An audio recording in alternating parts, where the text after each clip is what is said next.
All right, buddy. Test 1 2. Mic test 1 2. Test 1 2. Homecoming 2024. Rodale Field. Home of your Tigers. I can.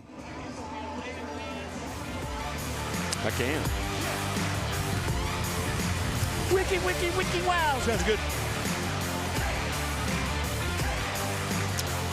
Sounds good. All sounds good. It's all good in the hood.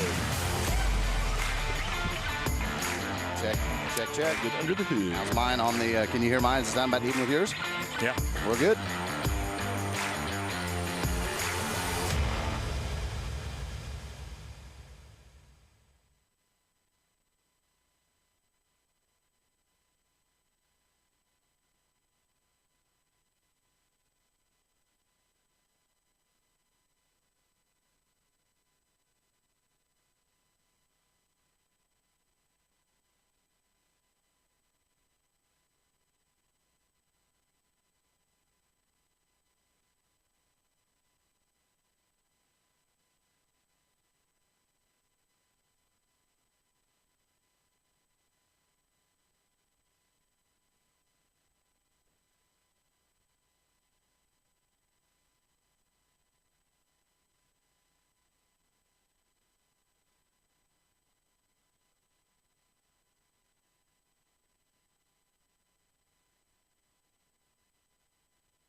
includes seniors Brock Bales, Michael Cruz, Wyatt Heisler, Wayne Wood, and That mic's with him. Hear him. candidates are Maddie Collier, Presley Elliott, Rayleigh Floyd, Emma Howard, and Emily Marson. Football fan senior king candidate Lane Wood is escorting queen candidate Miss Maddie Collier. Lane Wood is the son of J.R. and Rachel Wood and plays wide receiver and corner for the Tigers. In addition to football, Lane plays basketball and is also a member of the CHS golf team. Mr. Wood enjoys going to the lake and hanging out at the Nutter in his free time.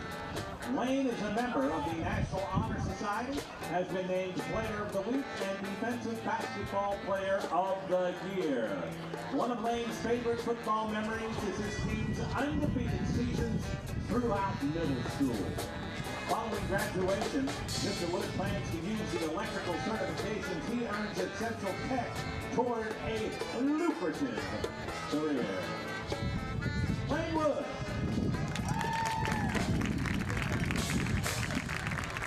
Queen candidate Miss Madeline Collier. She is the daughter of Terry Collier and Chris Collier and is a 4-year football manager for the CHS TiGER football team. Miss Collier is also a member of FFA and enjoys taking care of her nieces and nephews and spending time with her family and friends.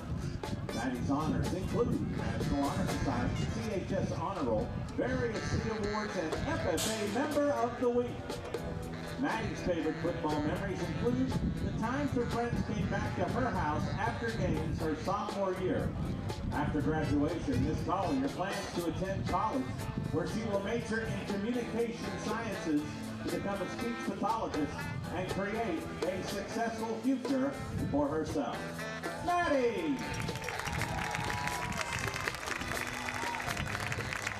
Team candidate Mr. Max Wood is escorting Miss Presley Elliott.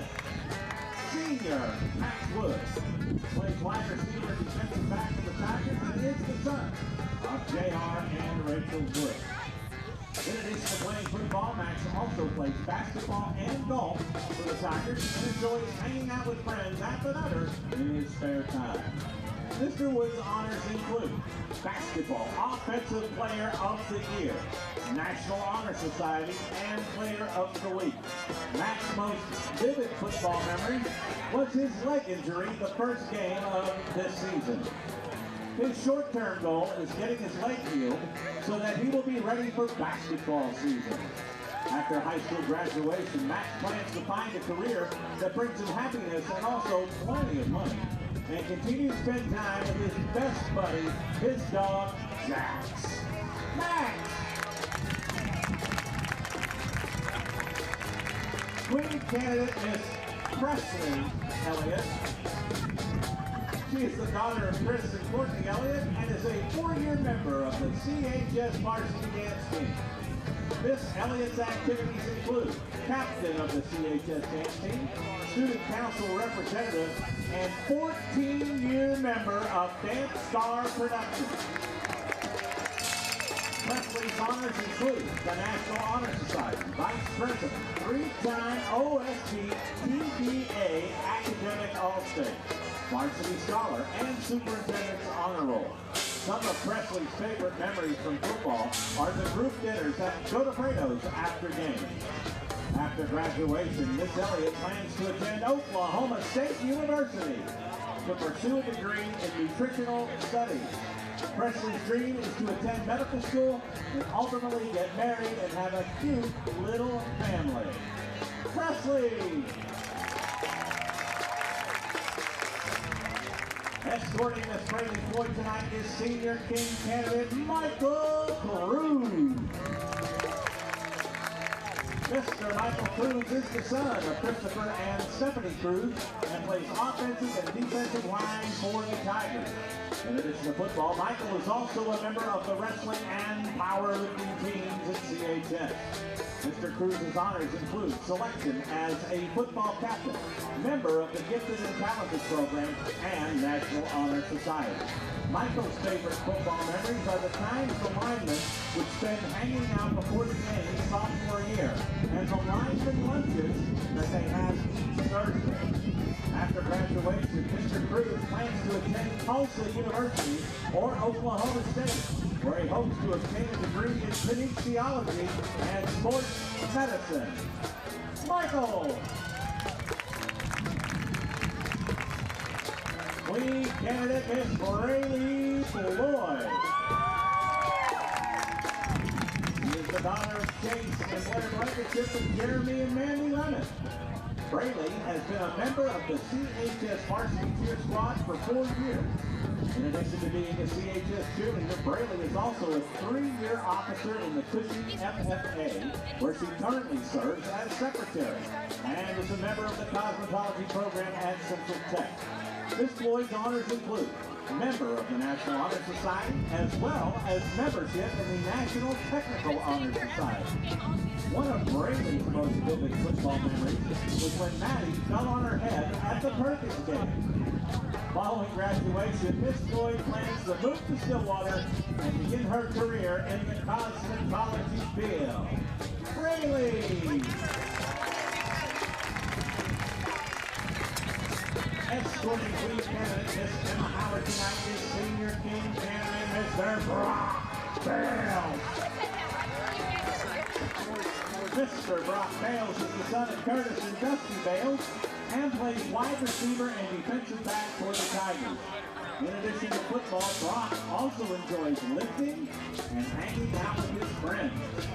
Mr. Bales' honors include the CHS Tiger Football 2 Kinds Award and Honor Roll. One of Brock's favorite football memories is his 4th grade team winning the INFC championship. After graduation, Brock plans to attend college and earn his degree. Brock!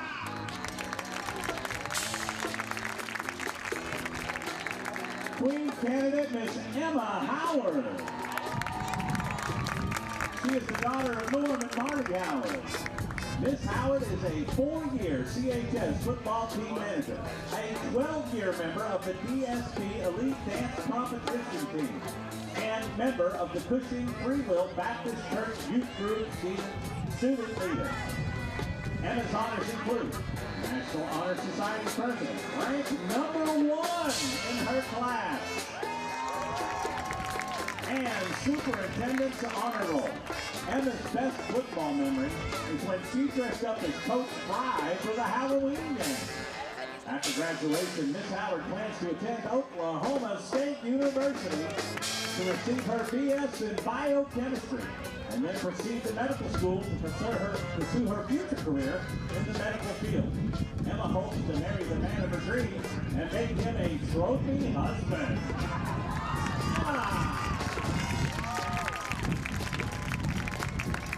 Escorting Miss Emily Parson is senior King candidate Wyatt Heisler.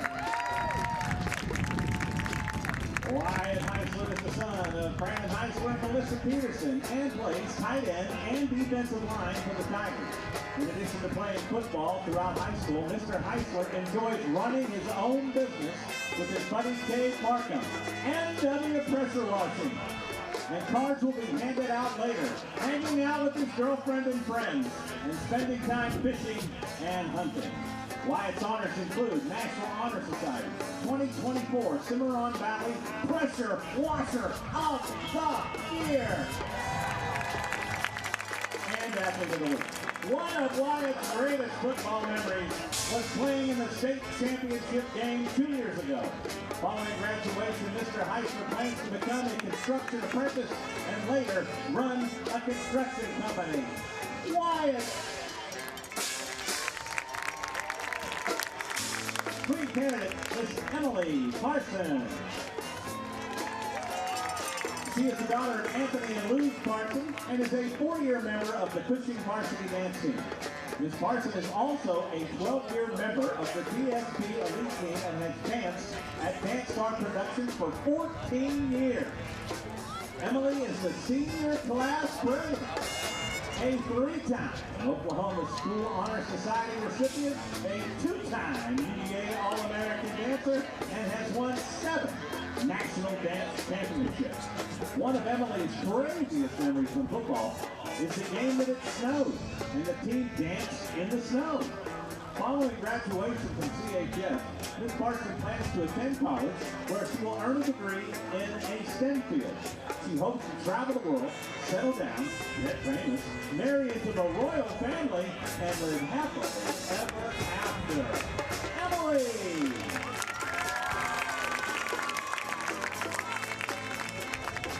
Tonight's flower girl is Miss Landry Morgan.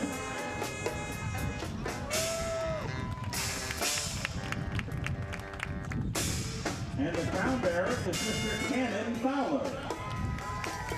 6-year-old Cannon Fowler is the son of Carson Fowler and Katie Fowler, and the brother of Katie Fowler. Cannon attends first grade at Cushing Lower Elementary, where he is in Miss Neal's class.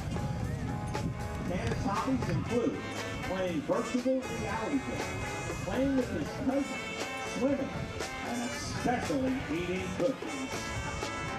Cannon and I have the same hobbies.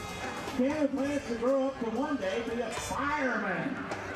Hopefully he will get to cheer him on as a member of the Cushing TiGER football team first. Cannon! And tonight's flower girl, Miss Landry May Morgan. She is the daughter, 5-year-old daughter of Rusty and Lindsay Morgan, and the sister of Pregame Hadley Morgan. Miss Landry attends pre-K at the Cushing Pre-K, where she is in Miss Banker's class. Landry enjoys playing with her sisters in her free time, dancing at DSP, and spending time with her family. One of Landry's favorite activities is cheering on her daddy and our Cushing Tigers. Landry's future plans include growing up to become a teacher and mom, just like her mommy. Landry. Football fans, at this time, it is with great pleasure that I introduce the 2024 Homecoming King, Max Wood.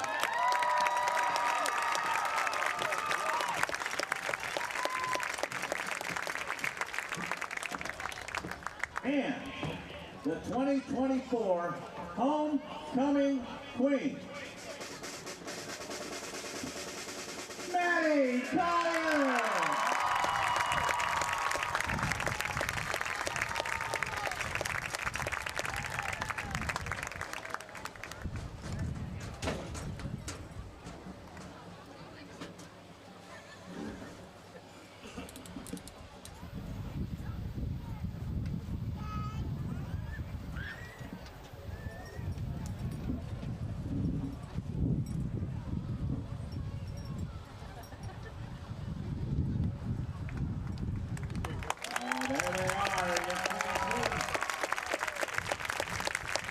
Congratulations to the 2024 CHS Homecoming Court.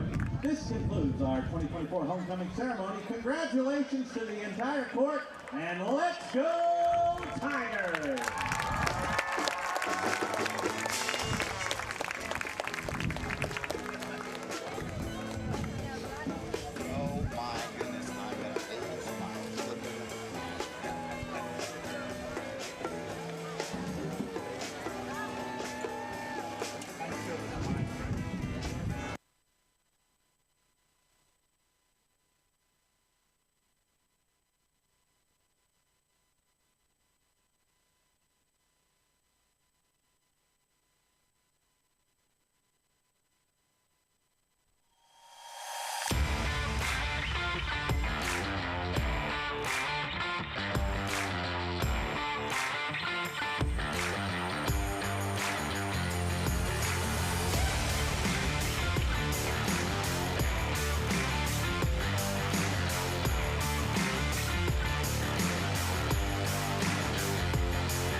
Good evening, ladies and gentlemen. Welcome to Homecoming 2024, live right here at Odell Field, home of your Cushing Tigers.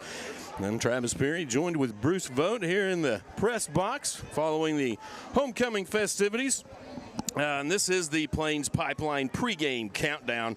And I think Bruce will probably have to start just a little bit of the takeaway from the Perkins game. Seems like it was forever ago. It was, you know, and of course, I don't think that helps us any at all. We got to keep that momentum going and get that balance to our offense and defense. Tigers are off to a 3-0 start in their non-district play, and certainly that always puts a smile on your face. It gets some buzz in the community. The takeaway for me was that they played in 3 contested contests in which they were able to put enough together to get the win. But certainly everything changes, and it has to be an advantage for the coaching staff and the players to have a bye week before getting into district play. And very much so, because you remember the Perkins game, we got such a slow start. We got they had 13 unanswered points, and we had a lot of work to do. And thankfully, we made that happen at halftime. Certainly the Tigers coming into tonight's contest, playing host to Skytook Bulldogs. As we said before, this is homecoming, and Skytook brings in a 3-0 record of their own. They do, and their offense was made for our defense. They like that running attack. We like that running attack with Cruz on the line over there. I see them staying away from that their right side of the offensive line. We're going to go ahead and set our mics down and let you partake in the Star Spangled Banner. We'll be right back with you. You stand direct your attention towards the north end of the playing field as we take this opportunity to pay tribute to the Stars and Stripes of America with a flag of power.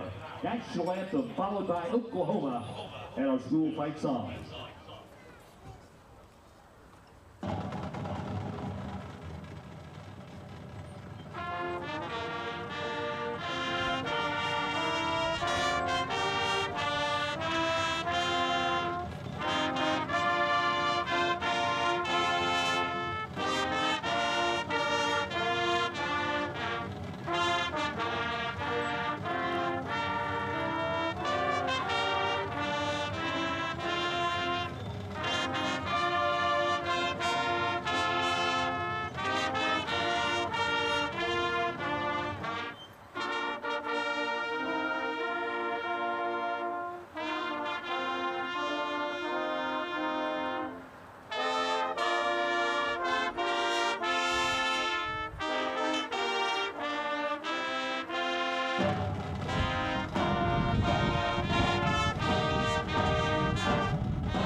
And welcome back to the Plains Pipeline pregame countdown. We are about 6.5 minutes away from kickoff, and as we were saying, Skytook comes in with a similar offensive style. However, the Tigers come in with a defense that just after the past year plus 3 games have just been relentless and really even when they get themselves in a bind, they're able to get themselves out of it. Absolutely, and that defensive line, I just can't say enough about our defensive line this year. It has stiffened up so much, and Mr. Cruz, he is my outstanding defensive player for Cushing so far this year. We've seen him up and down the line. We've seen him in the backfield this year, and we've seen him protect his area all for the last 3 games. And one play in particular comes to my mind against Perkins 2 weeks ago. He was in the backfield, and a player reversed field and found him there and had to reverse again and just get tackled for a 10, 12-yard loss. And it certainly was helpful in that game. After going down 13-0, I believe, yep. The Tigers come back out in the second half, and I was re-looking at some of the statistical data. I believe had it not been for that last offensive drive of the game, our defense was holding Perkins to negative yardage right up until that last possession whenever Perkins was just trying to march back down and make something happen. You're absolutely right. And in that first half, Perkins was just coming with all the heat and steam, just straight forward down the field at the Tigers and sealing all those gaps. And Tigers were hitting them head on. down with Fry just going straight at them. And they come in second half. James and I talked about this at halftime. We got to do some slants, some cutbacks, and some short passes, and they came out and was very, very effective. Yeah, and of course we mentioned the Tigers pull off a victory there, and over 2 weeks, I'm sure from talking to players in the halls and in classroom, they have a buzz created for this game. It's homecoming. It's a district opener. There was a homecoming parade in the community last night for the first time in maybe possibly 30 years, since around the mid-90s. That's really created a lot of homecoming spirit. We look into the south end zone. There's 150 seats that are filling up with class reunions, and it's just a really, really positive environment this week in school. And you have to believe that in that locker room, it was, we're going to come out different. We're going to start the game different. We're going to start, we're going to put it to them right from the start. Homecoming just gives you the whole team a different vibe, the whole community a different vibe, and it's just one that's peaking out right now. Not only if you're here in the stands, but home watching the hub also. That's right. The captains are starting to get together at midfield. We're going to approach the 4-minute mark, and people are settling in, and the homecoming court has been seated, and they're all taking their pictures, and congratulations to all of those youngsters who are a part of that. And it's just, this is that time of year whenever you just look back and you remember and you look and be a part of this is what high school's all about. The band, the homecoming, the team managers, the players, the coaching staff, the teachers. That's what this is all about. And as we look into something about tonight's game maybe that we might expect or not expect out of Skiatook. Right. And what we expect out of Skiatook is what we were looking at on paper.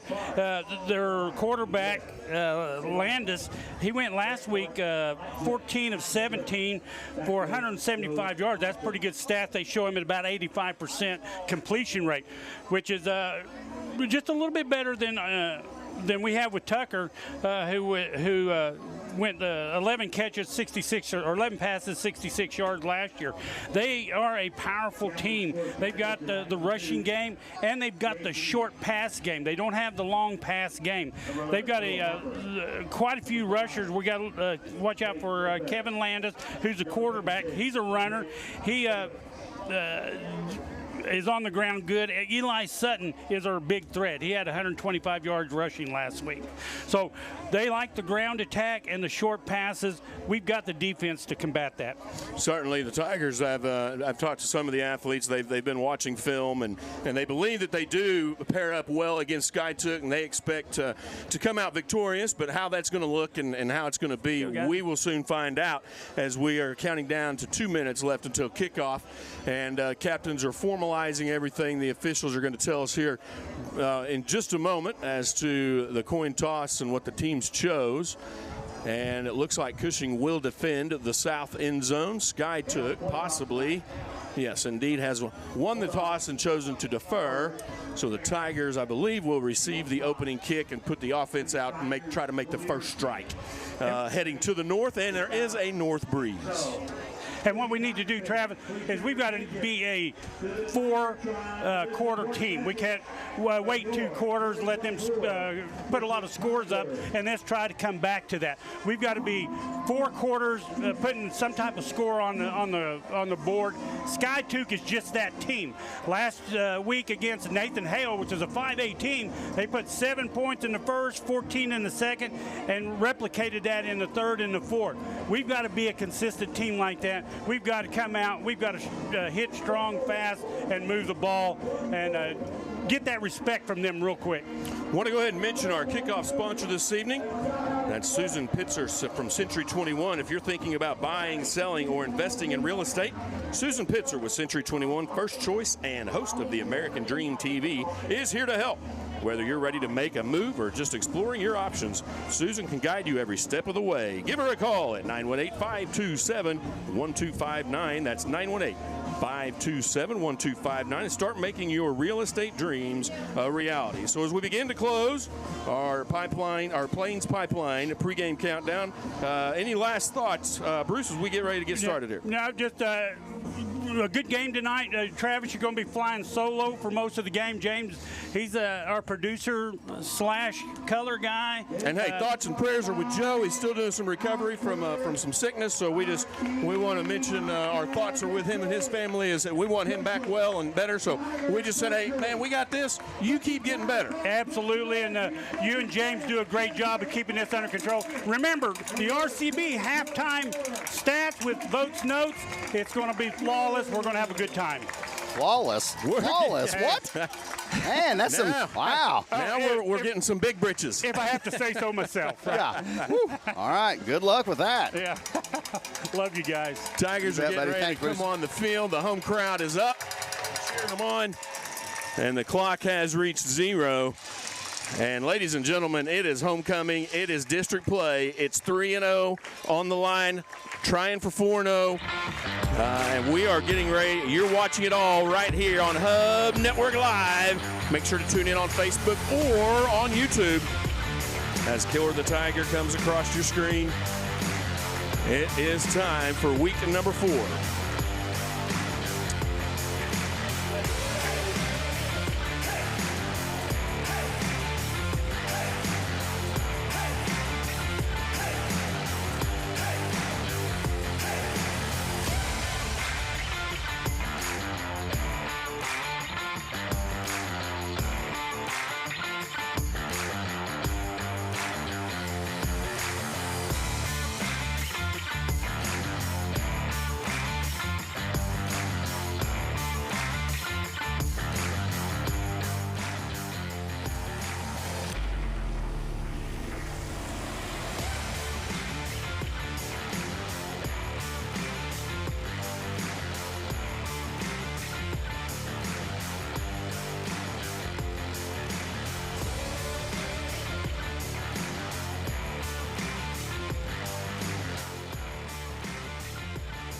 And Sky took set to kick from their own 40-yard line. Tigers back to return.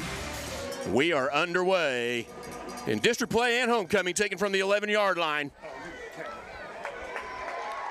That's going to be a fumble on the play, but the Tigers are right there to cover it up. Wyatt DeLong, and that was just stripped away.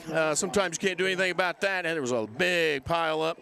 However, DeLong from the 11-yard line will make his way to the 25, and that's where the Tigers will begin. First down and 10. Look for the Tiger offense to come out and try to make the first strike. Put the 6 on the board. Good field goal kicker, go up 7-0.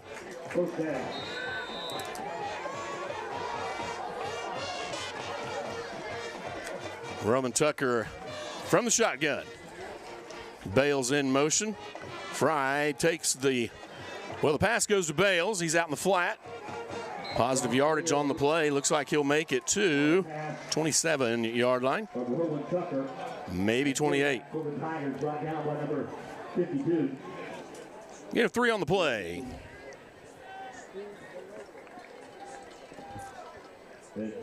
And that little short pass to the flats can sure be a short yardage gainer, and it can quickly explode into large downfield gains as well. This fake handoff to Fry. Tucker will keep. Still on his feet. They're suggesting the ball came out. No signal from the official. The possession arrow will stay with the Tigers. Roman will make his way to the 32-yard line. That'll bring up 3rd down and 4. Bring up 3rd down 3. For the Tigers. From the 32, 3rd and 3. A quick pass again. DeLong with the reception. Several Bulldogs on the stop. However, DeLong will gain a Tiger. 1st down and 10. Spot the ball to 38.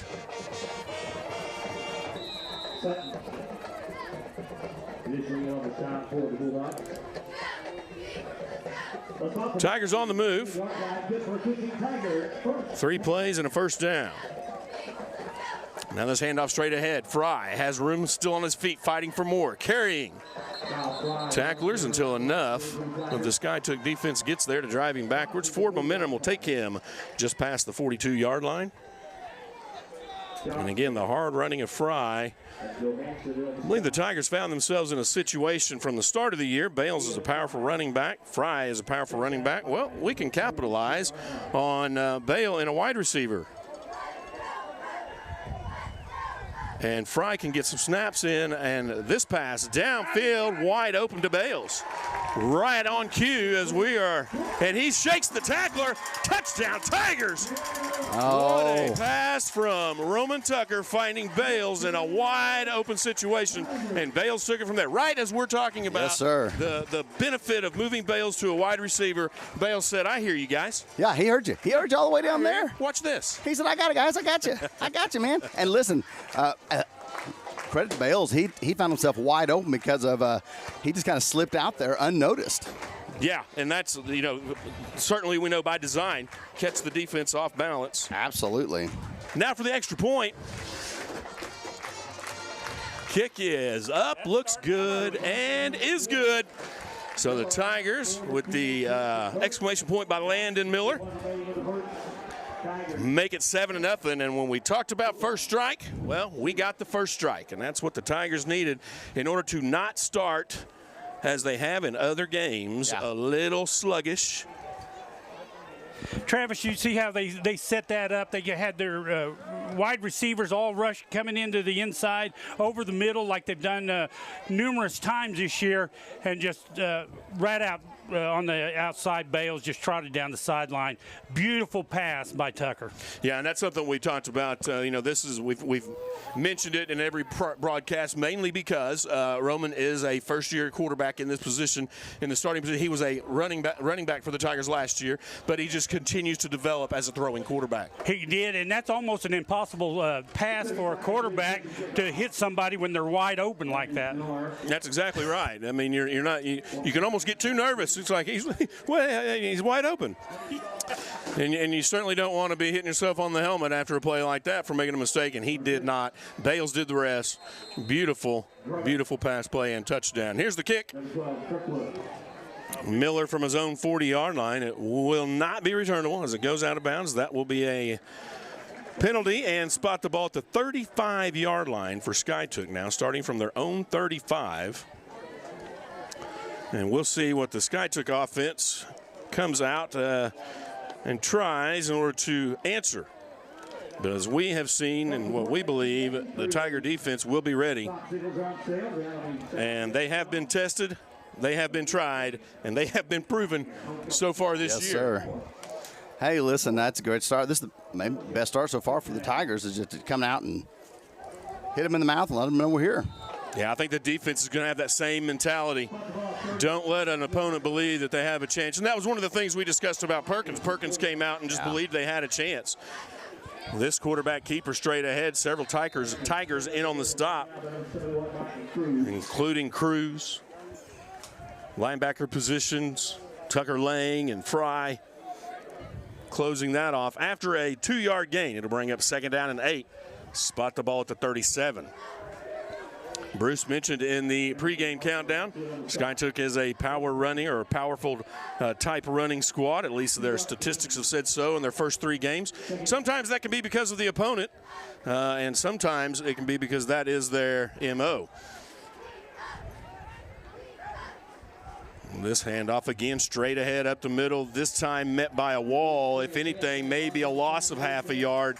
Again, Cruz coming up from the bottom of that one. Tucker Lang from the bottom of that pile. Michael Cruz, a senior this year. One of the most highly, really, really talented, intellectually accomplished students at CHS. As one of the students was telling me today, he's advanced in his studies, and he's actually very young and is in the senior class and getting ready to graduate ahead of his age group. And we see him on the football field on Friday nights as an athlete as well. Very impressive young man. Pretty high praise right there. Now down the field pass. It was a nice catch by number 12, Tucker, on the pass coverage, and it wasn't bad. No, Lane was there. Yeah. And Was Roman Tucker? Roman, yeah, Roman Tucker defending. He was there. It just a great reception. The ball was right where the defender couldn't get to it. And hey, just for the record, I meant what you knew. Yeah, thanks, sir. Somebody's got to. That's right.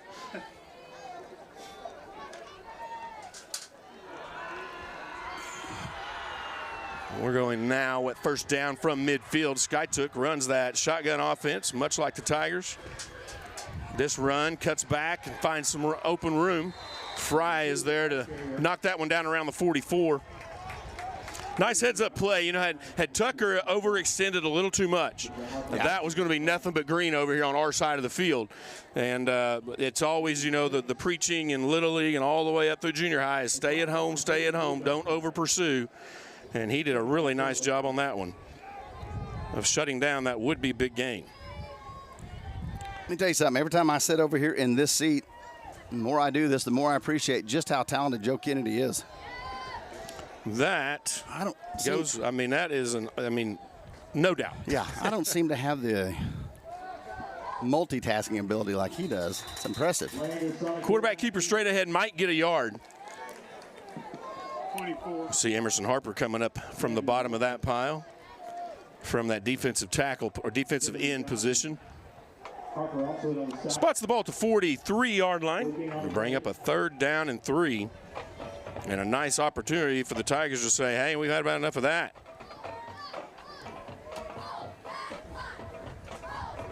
We'll see what Skytook can deal up here. They're just getting the play in, and the play clock's already down to 10 seconds. Certainly would not hurt anyone's feelings to see them have to use a timeout, and indeed I think they did. So timeout on the field, timeout Skytook, a Hillcrest Hospital timeout taken by Skytook. I'll try to get some of these live reads in here. We didn't get it last week, so let's see if I can. Well, we can always start with one of our favorites, our scoreboard sponsor, Davis Dental Studio, longtime supporter, longtime scoreboard sponsor. And, of course, her son, good friends with my son in high school, and always supporting TiGER athletics, supporting the Alumni Association, and this, that, and the other. Davis Dental Studio is there. They had a parade float in the homecoming parade yesterday as well, always rooting for the Tigers. How about that? Hey, how about that? I'll catch you over here. And that is Blue Sky Bank. Discover the difference. Proud supporter of TiGER Football Live. There, we got it going. Okay, Landis takes the snap and hands off. And he will find nowhere to go. That is number 13.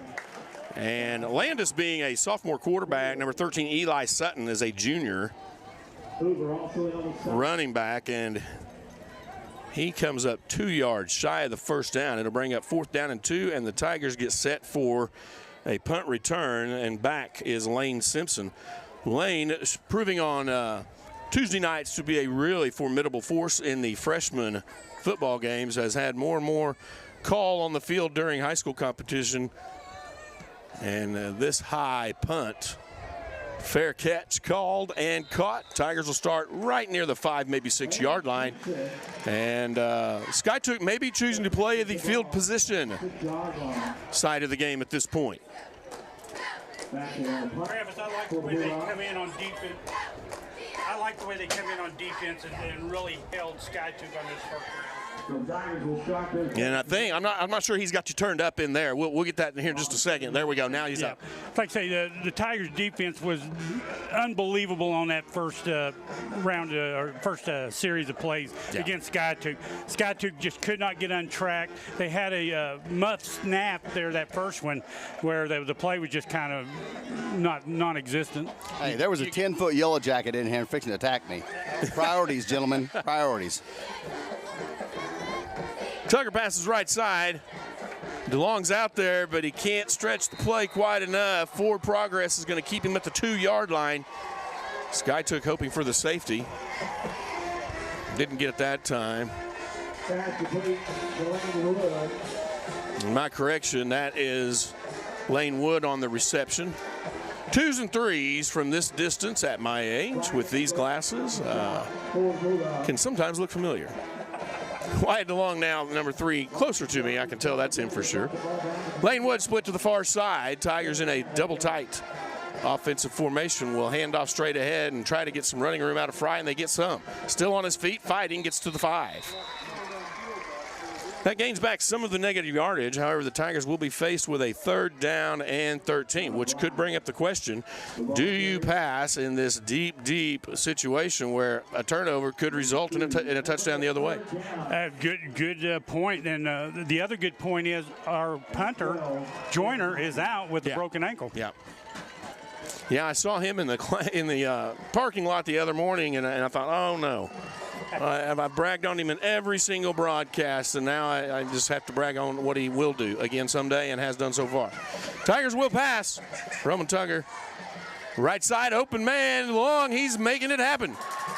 Near the 20, call it the 23-yard line, and a couple of nice moves, and that's Wood again. I can't not get their numbers straight. Wood makes a move or two, and, you know, Wood was a little bit quiet in the Perkins game from an offensive standpoint, did some really great things defensively, but they just never could quite, which could be that, you know, Perkins was really cueing off of him and shutting him down, and teams will do that. But on that play, Roman finds Wood, and then Wood makes a few moves to gain more. 1st down and 10 for the Tigers. Handoff right side. This is Bales.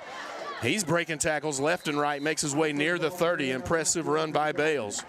That's not Bales. All right, I'm going to have to start using the binoculars. 28, Vaughn West. We do some PA for the youth center. And I usually bring my binoculars for that because their jerseys are smaller and they're farther away, of course, and they're smaller. But the Tigers jerseys can sometimes get confusing. Nice pass over the middle, open. Bales again across midfield.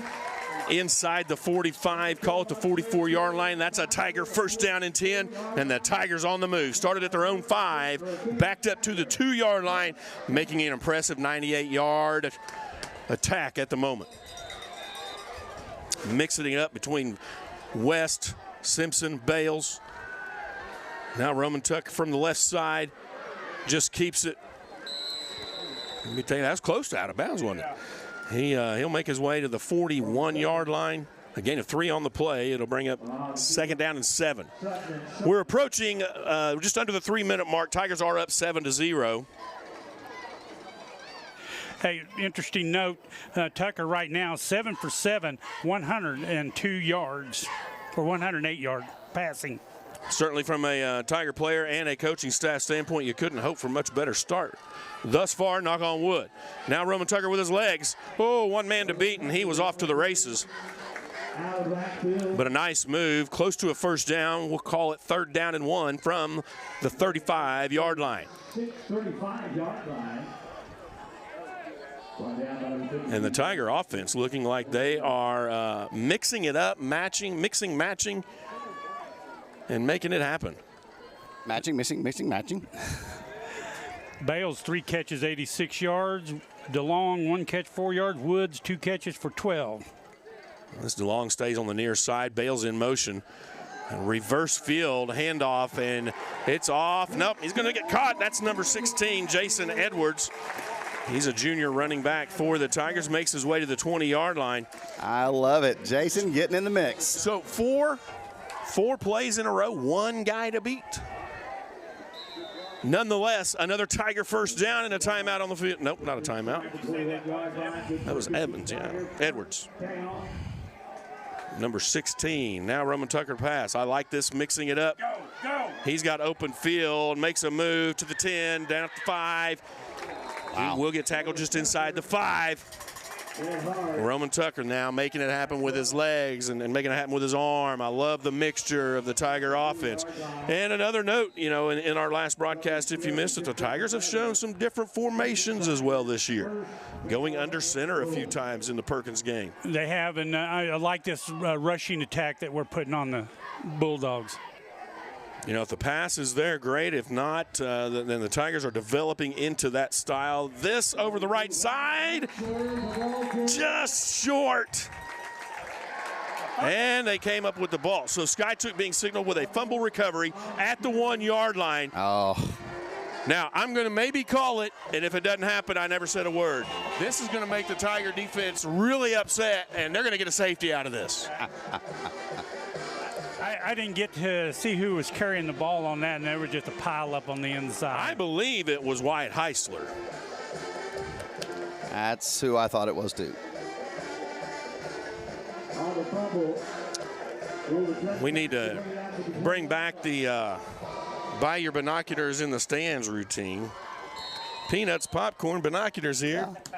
I can definitely use them, I think. Another fine sponsor is Plains Pipeline. They remind you to call 811 before you dig. That's Plains Pipeline. Sponsor the Plains Pipeline pregame countdown. Hey, the interesting thing about this is, so he would have had to have fumbled forward into the end zone for them to come out to the 20 as a touchback. And we did not see that from our vantage point. This pass complete, left side, gain of 5, Lane Wood there for the stop.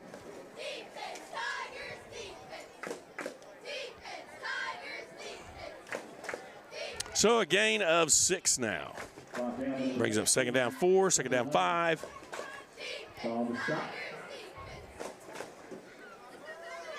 And there's some of those short passes that Bruce had mentioned in the pregame countdown. Here's Skytook from the gun, looking to pass. Another short pass left side, caught and completed. Brought down near the 34-yard line, maybe 35.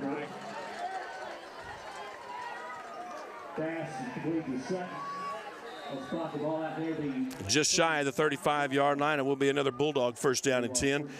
The clock is under the play clock, so the Tiger defense will wait for any trick plays. However, this should take us to the end of our first quarter of play. One thing I've noticed is, Travis, Skytook is thinning out our secondary out there. They're keeping them pretty well separated, where it's almost one-on-one tackle out there. Yeah, and the Tigers not giving up a big play yet, and certainly hope that does not happen. However, the Bulldogs have been able to chip away. And we're at the end of our first quarter of play. Tigers up 7-0. And Coach Hoover is on the field presenting the game ball to this week's game ball sponsor. Real quick, Travis, again, Tucker 7 for 7 in that first quarter, 108-yard passing. Best stats of the year for Tucker. Bales, his receiving core has been 100%, obviously, where Bales 3 for 3, 86 yards and a touchdown. DeLong one catch, 4 yards. Woods 2 catch for 17 yards, and that's with that 5-yard loss that he had on that one reception. West came in with a 6-yard run, and then of course Heisler had that fumble also on the rushing end. Didn't hurt us. I think we still got the momentum being at home, and our defense is just spot on. Edwards one run, a big 14 yards. Fry 2 carries, 7 yards, and Tucker, the big story, 4 carries, 30 yards. Yeah, I think the offense will probably look back and say that everything was pretty well, the way we wanted it in that first quarter, other than a fumble just there towards that last drive towards the end of the quarter. And well, at this point, I'm not sure what the Bulldogs can do defensively to stop this offense, because we are mixing it up with misdirections, reverses, short passes. we clicked off an unexpected long pass on them and then got a touchdown out of it.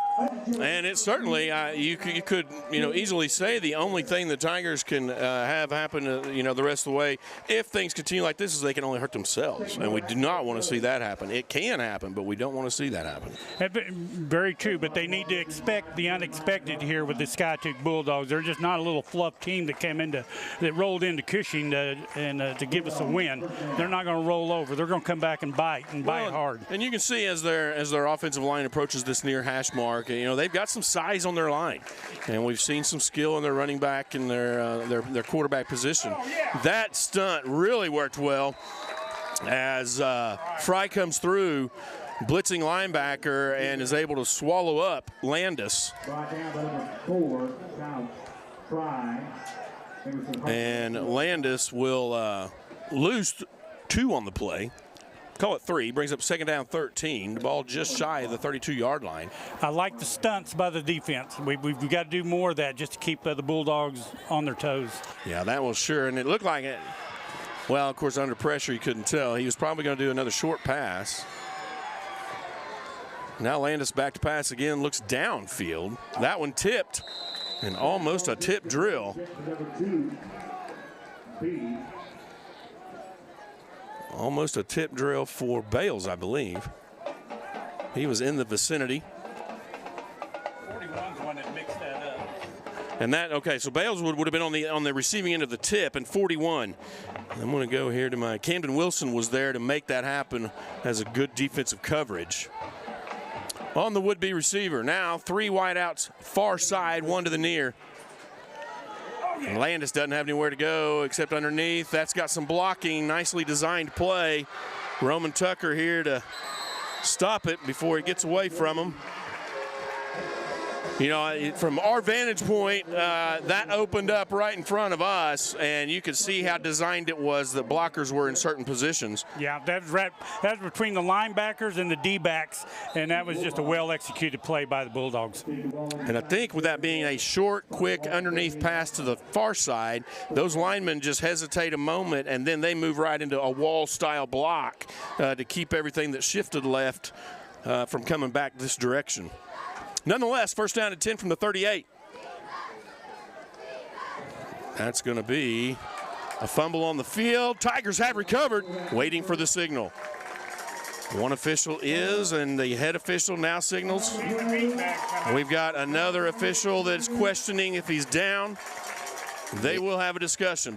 Two officials came from opposite sides of the field with 2 different calls, and they are going to keep it with Skiatook. So close, but no good. I didn't get to see who caused that in the beginning, but that was a good play. Good job by the Tigers to swarm on that ball pretty quick. I seen the ref in the backfield throw the beanbag, and I thought for sure it was ours. Yeah, and the Tiger defense under a task here, trying to keep Skiatook at bay. That's a hard hit. Tucker Lane coming in and putting a good pop on number 3, Luke Sutton. I just get more impressed with this defense game after game after game, how they tighten up. They're going to give up these 25, 35-yard plays. You can't keep from that, but it's how you bounce back from it. Landis coming back in at quarterback. We've seen some snaps taken by Eric Rogers. And that is Luke Sutton to Landis's right. Landis to pass. Gets pressure. Has a man. An over-the-shoulder catch. That's one of those that you used to play in the backyard. Throw it over my head, over my shoulder, and half the time you get them, half the time you don't. And that was a great catch. You got to give it to the Bulldog receiver on that one. He caught it over his shoulder. He was laid out. It was a hard catch. He came down with it, and Bulldogs are knocking on the door. I believe that was Luke Sutton, wasn't number 3? He had gotten open on that pass by the running back position out of the backfield. We'll get it out eventually. Now this is Eric Rogers at quarterback. He'll run to his right. and find a couple yards. Several Tigers there. He found a couple of yards and a whole lot of Tigers. Yeah, Bales was in on that one, and I also I just seen Bales roll him up. It looked like he rolled him up, and I see Cruz getting up from the ankle area, so maybe that combination of. The defense, we'll see what they're made of right here, see if they can stiffen up. And Chris White, I know you're listening. 9 minutes, and the Tigers trying to protect a 7-point lead at 7-0. Skytook's knocking on the door. 2nd down and goal. Handoff comes near side. Looks like a hold does not get called. There it is. They saw what I saw. It's a Christmas song, right? Did you see what I see? Yeah, and it was just a little bit of time to get that flag out. Yeah. I mean, it's just a little slow. But he saw it. That's right, and that should be 10 yards from the spot. Should remain 2nd down, but it should back up. Once again, you have an opportunity to purchase. That is indeed the infraction being assessed against the Bulldogs. We've got girls making their way through the. We'll see where this will put the ball from the spot. It's going to be just at the 15-yard line. 50-50 project graduation. If your number is 12, you'll win half. And that'd be about right. They were in line of scrimmage was around the 5. Thank you for support of project graduation. Now the Bulldogs fire right side. Short, quick pass. Blocking was there. Pass complete. Tackle made by. That is going to be Camden Wilson again. Pass was complete to number 12. Tigers had a stun on that time. Linebacker was rushing in between that guard and that center that time. Just didn't get back there quick enough.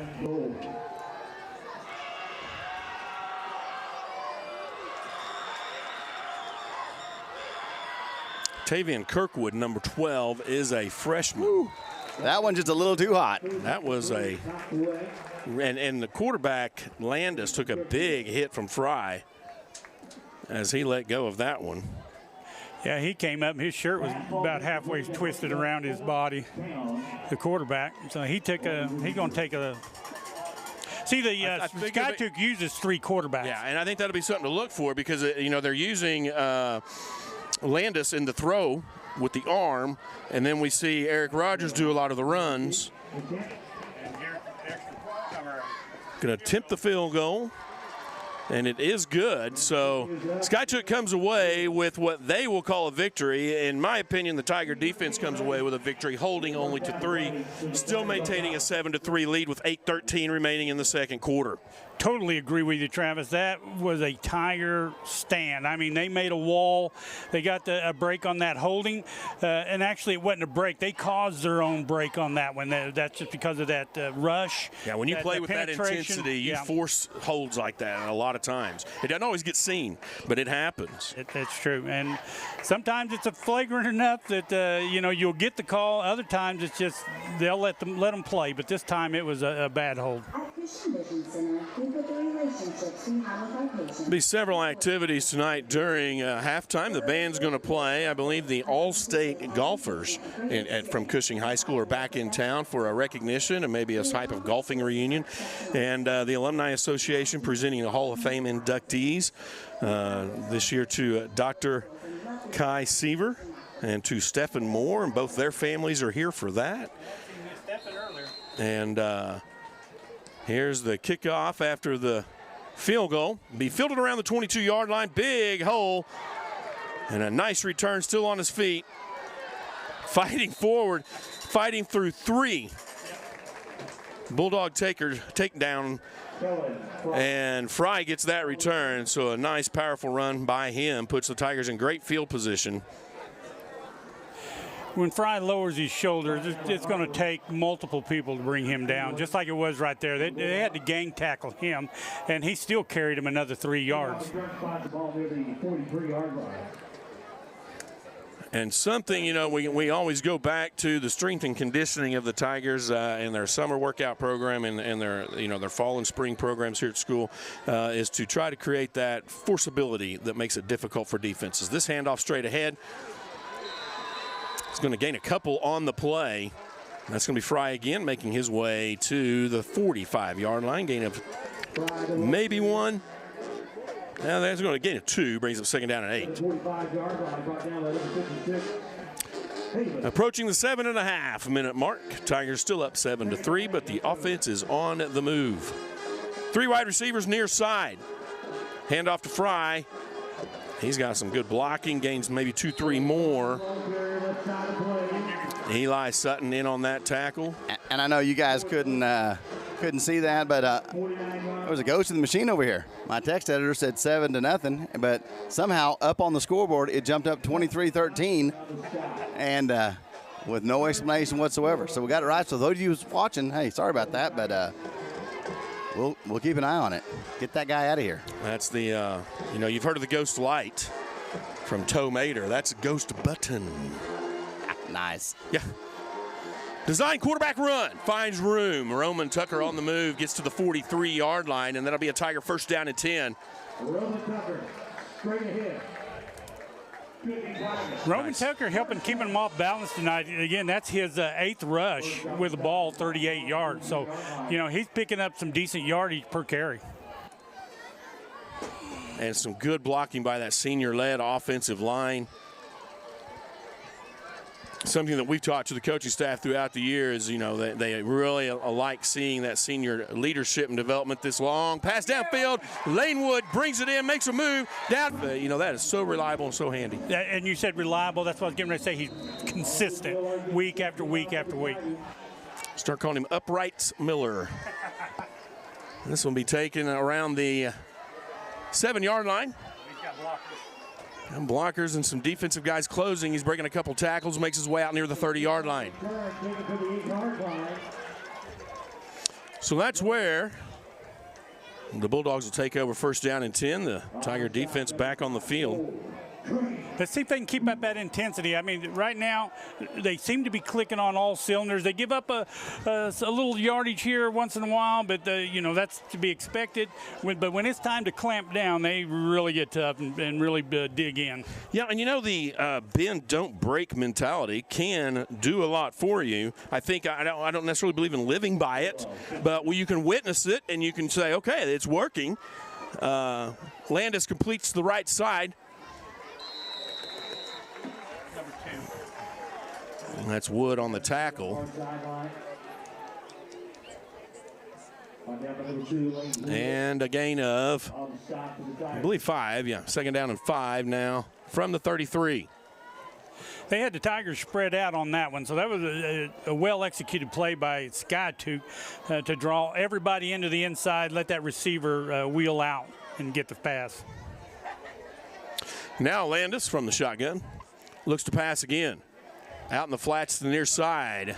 That's going to be complete to number 6, and Tucker Lang put a beat down on that. He saw it develop. He almost had 2 guys covered. I'm going to stay with him until he catches it, then I'm going to really put him on the ground, and he did. Well, that time Lang stayed at home, played his position, and it benefited to him because the guy ran right into his arms. Tucker, a senior linebacker for the Tigers, does a nice job from that linebacker position, whether he's inside or outside. He's a beast out there. Yes, he's predominantly. Landis looks right side, and just perfect timing by Wood. I think he got there right as the ball got there, and the would-be receiver had no chance of catching that one. Yeah, that was a perfectly timed defensive play by Wood. They connected at the same time. No question at all. I mean, probably over there it probably looked like a defensive interference, but up here it looked perfect. Well, as I said it, I scanned the field, or am I wrong? Because I thought it looked perfect, but I'm not that close.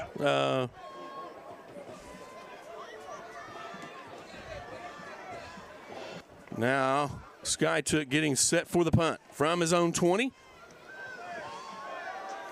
Tigers will get away from this one. And it takes a favorable Bulldog bounce nonetheless with 4:40 remaining in the second quarter in the first half. The Tiger offense will be back on the field from their own 26-yard line with an opportunity to maybe go up 17, maybe 21-3. And Travis, the Bulldogs have not been able to get or sustain a good drive and even get into the red zone. I think they've only been there one time. Yeah, and you mentioned it. You know, you might give up a big play or two, but they're just you don't give it all up. You just give them up a little bit, and then you put the beat down on the playground, as I like to say. And that's not just because I like to talk in rhymes all the times. I want to mention one of our fine sponsors we got here on the screen, Gids Domain. Breakfast is ready Monday through Saturday, 5:30 a.m. That's Gids Domain right there on Main Street. Roman Tucker looking to pass. He's open. Middle of the field, finds his man. Complete around the 45-yard line, and that's Wyatt DeLong on the reception. I'm with Bruce. If he could have seen him a little bit sooner. Yeah. I think it had nothing but green. They'll spot him at the 44-yard line. That'll be a Tiger first down and 10. And the clock continues to roll. Garth Brooks, I think, made a song about the clock rolling, didn't he? Maybe that's Thunder. Song. Thunder. Ah, okay. Not that I listen There's to that the kind of music. There's the Tiger offense under center. And Lane Wood finds out running room. He gets around the 40. He's gone. Oh, no, he's stopping now. On the Jets. He's inside the 10. Touchdown, Tigers. Lane Wood says, I like the end zone. I want to return to the end zone. From the under center position in that new formation we saw the Tigers run 2 weeks ago against Perkins, he takes that one to the house. I love it. Great blocking, a little misdirection from the formation, and just beautiful, beautiful. And that's our first touchdown from the line of scrimmage. The other two's been passed. DeLong to hold. Miller to execute the extra point. Looks good. Kick is up, and it is good. 21-3, 4:11 remaining in the half. The Tigers did that one, and they did it quick. And that's just going to leave the Bulldogs scratching their heads at this time because they haven't been in this situation in a while. Like I said, last week they handled Nathan Hale, a 5'18", I think like 42-10 or 42-23, something like that. But, you know, they scored in every quarter, and the Tigers have just really held them down to just 3 points here tonight. 4:11 remaining until halftime. Of course, Bruce has been doing it double duty, commenting on several plays throughout this half, and he will be bringing you some statistical data at the RCB at the half with votes notes. And so far, some good stats will be coming your way. 21-3 lead. Good offensive stats anyway. Yeah, the only hiccup we've had so far, Travis, is that fumble down on the goal line. Yeah. Yeah, that is indeed the type of things we like to say and see. Here's Miller, deep kick inside the 5. He'll take it at the 2. And several Tigers over there to make that tackle before it gets to the 20-yard line by number 12, Tavian Kirkwood. And all the Tigers on that special team are just so well disciplined. I mean, they move to the ball, not too aggressively. They just float over that way, let it develop in front of them, and then they attack. I like that style. And you know what? I think the exact terminology might, they have angles, and they have their speed and their angles down right where they flow to make things happen instead of over pursuit or under pursuit, and it is very well executed. Well put, Travis. Skytook now from their own 18-yard line. They'll go back to the running game, right side. Breaks a couple tackles, and believe that's going to be Luke Sutton. He'll make his way to the 25-yard line. He'll be gaining 7 on the play, and it'll bring up 2nd down and 3. Bales in on that stop.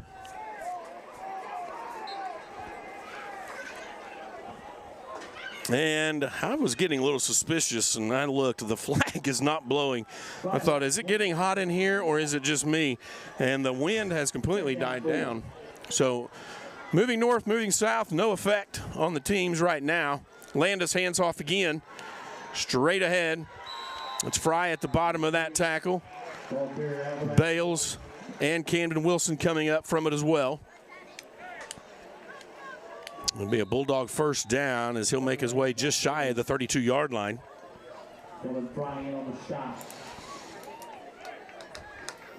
And that was uncharacteristic for the Tigers to give up that kind of yardage straight up the middle. Well, and we give credit to the SkyTook line. They have a decent line. You mentioned it in the pregame show. They like to power run. Tiger defense on that play shut it down.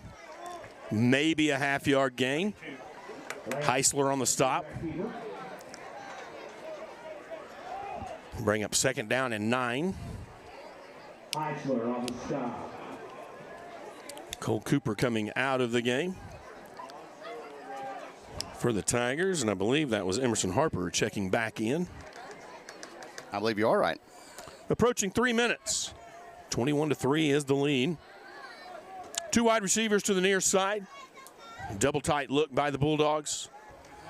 And the pressure comes. He's sacked in the backfield, dropped for a loss. And that's our man, Michael Cruz. Heisler back with the pressure as well. Landis didn't have a chance on that one. He didn't, and we talked about Cruz just being all over the field, and that just demonstrates his speed right there. He was in the backfield quick. So the Tiger defense gives up some and then pushes right back. This is going to be a 3rd down and 19. They will need to get to the 42-yard line to get a 1st down, and they are parked on their own 24. That might take an interstate. And a timeout on the field. Timeout SkyTook. That's their 2nd timeout. We have 2:09 remaining. A Hillcrest timeout on the field. Compliments of SkyTook. We'll take with that timeout. RCB Bank, that's my bank. It says that's my friendly bank and friendly banking experience. That RCB Bank, you will find supportive staff and responsive customer service. RCB Bank, that's my bank. Also, Central Rural Electric Cooperative, empowering our members and communities. Central Rural Electric Cooperative. I do not say that word well. Rural, I'll get it in a minute. Central Rural Electric Cooperative. Thanks, guys. Raggy. Where's Joe? Yeah. Ruby-doo. I got to say, this first half has been definitely a Tiger first half, but it's not the Tigers we've seen all year. Well, and I think it would probably be the Tigers we expected to see. They had just been a little slow starting in most of the first 3 competitions, and they were good competitors. Nothing against SkyTook right now. I mean, this game will go the other direction in a heartbeat, but the Tigers are looking the way we expect them to look. And this is when we need the Tigers to show up. This is district action right here. That's right, and it can often be the compliments or the direct advantage of coming off a bye week and getting everybody healthy. And Fry in the backfield for that one, gets the quarterback sack. Back at the 20-yard line, another loss of 4. Kellen Fry. You know, he immediately went to the fake handoff and then immediately reversed and made the throw down on the quarterback. And now the Tigers will take a Hillcrest Hospital timeout because it's going to bring up 4th down. The Tigers will get the ball back with 2 minutes and 1 second remaining. And, Bruce, I don't know what you and James think, but that might be a minute too long because the Tiger offense can score. Exactly. And Fry, Kellen Fry, let's go back to defense real quick. Kellen Fry has a vision on that field. He's seeing everything that's going on out there. And if he's not in on the play, he's right next to it waiting for something to happen. I'm just enjoying watching him play tonight. James, what's your thoughts on this? I agree. Okay. I mean, ditto. I mean, yes, sir. Yeah. I was thinking, Mr. Quarterback, let me introduce you to Mr. Fry. Yeah, there you go. I like it. He's not known as the man of many words for no reason, folks. I shouldn't have put that on him. He's busy over there and doing a great job producing tonight. No, that's when I usually say, here we go. I thought that was a Dak Prescott thing, but No, Dak copied that from I was me. say that's actually a Kaufeld thing that Dak is trying to rip off. Yeah, years before Dak Prescott started playing, our very first year, Elton Wood kept tossing it to me while I was working on cameras. He kept saying, what do you think there, James? I had no idea what was going on. So I thought, oh, that's great. Here we go. I bet I said it 15 times, so here we go. Simpson was back for that return, but he'll let it bounce, and it does, of course, take a Bulldog favorable bounce, putting the Tigers at their own 33-yard line. It'll be a first down and 10 with 1:47. Hey, guys, I want to mention another one of our fine sponsors, KWL Service. Quality service by people who you've worked with for years. KWL Service here in Cushing, Oklahoma. Go see JR and tell him I sent you. KWL Service. Truly amazing, a wonderful family. Oh, yeah. Family in the Cushing supportive of the public school system and other organizations. Yeah, Kenny's not just the grandpa of two Cushing football players. Yeah. He has supported Tiger sports for years. That's right. Through kids, through grandkids, through all of it. So we appreciate them. That carry to the 34-yard line. Edwards was the handler. And maybe a setup. Two wide receivers split both sides. And Roman back to pass. Tucker finds his man, fires deep downfield. Intended for Bales. Oh. They will throw the interference on that one.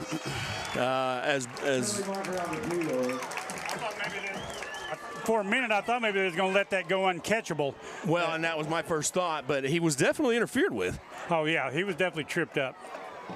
Well, I thought he was going to come up ginger there for a second while he reached down and adjusted his knee pad, but I'm glad that he ran off the field or ran out back with no obvious limping. Another one of my many corrections. Gage Sharp was the intended receiver, number 12. I guess if I see a 1, I say it's Bales. Folks, this is one of those nights. So the pass interference will bring up a first down and 10 for the Tigers from their own 49-yard line. 1:11 remaining till halftime. Roman Tucker back to pass. Has pressure. Finds his man. Wood again. And he's at the 20, 15, 10, 5. Touchdown, Tigers. Lane Wood 3 times tonight. 51-yard touchdown reception. Oh, my goodness. Lane Wood, you are having a night, son. He will put this first half down anyway, as you know. Hey, don't say I was quiet in the last game. I'll show you. 4 catches for Woods with 1 touchdown, 106 yards. Wow. Makes it 27-3. Here's the extra point. DeLong to hold. It's down. It's up. And looks good. Is good. Tigers, 1:01 remaining. Did I not say? It was a minute too long.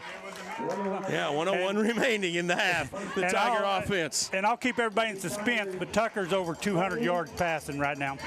And we'll have that update at halftime.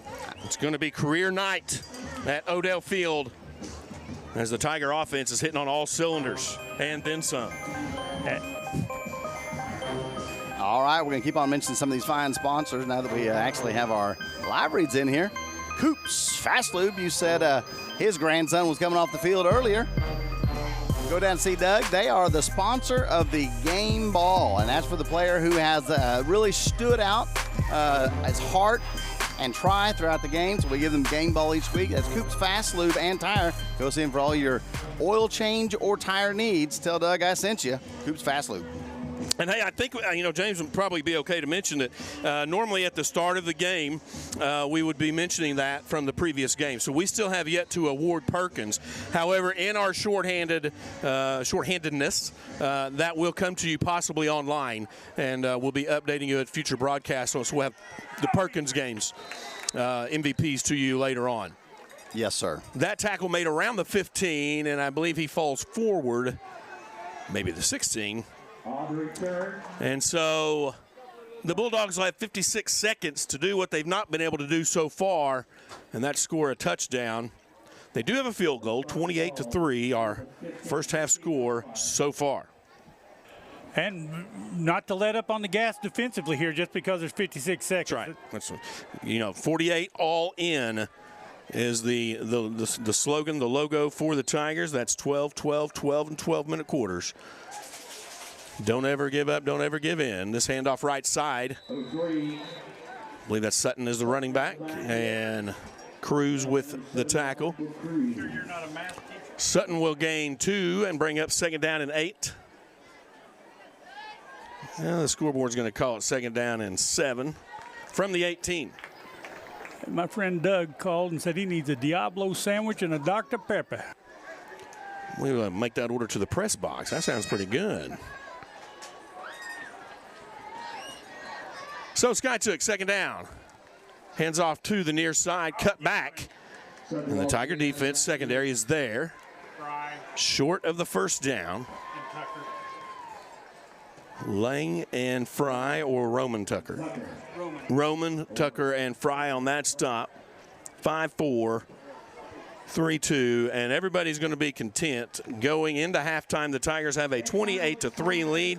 And stay with us for RCB at the half and votes notes. And we'll be right back with you folks. The Tigers getting it done on Odell Field. Tune in, stay with us for the exciting second half and halftime coming up right here on Hub Network Live.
state champion basketball team.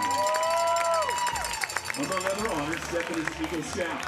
Stephen attended the University of Arkansas and played basketball for Hall of Famer Eddie Sutton as well as Nolan Richardson. Stephen served on the leadership staff at Kennebec Camps before being hired as a director for Kids Across America.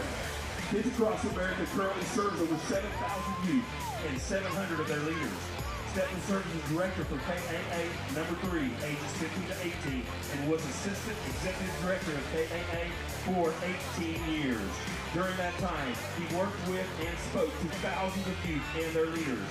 He uses his voice and leadership to strengthen initiatives that serve the children and families of the community, including Counseling In for Kids, the Northeast Collaborative, and the Urban Christian Camping Association. He is a passionate, humorous, dynamic speaker who speaks at conferences, seminars, and to sports teams. Stephen is able to reach a wide range of audiences by crossing age and cultural lines. Stephen currently resides in Oklahoma City, Oklahoma, with his wife, Scotia, and their 10 children. The Cushing Alumni Association is proud to announce the induction of Stephen Moore into the Alumni Hall of Fame. More about both of our inductees can be found in the current homecoming edition of the Cushing Oiler. Ladies and gentlemen, one more time, for our 2024 CHS Alumni Association Hall of Fame, Dr. Ty Seaver and Stephen Moore.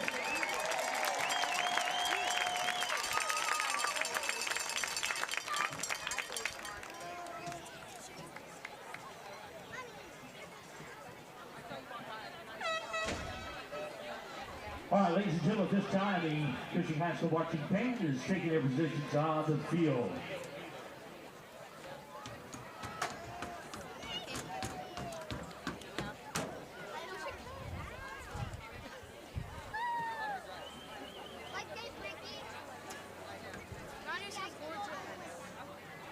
So please welcome to the field the 2024 Cushing High School marching band.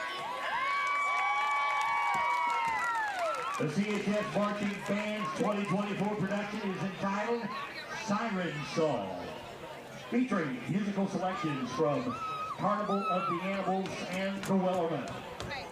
The CHS Marching Band is under the direction of Taylor Langston, Ryan Smith, and Julian Jusla, with assistance from Rachel Meadwell, Danny White, and Robin Buckles, and is led on the field by drum major Tyler Norman. Drum major, is your band ready?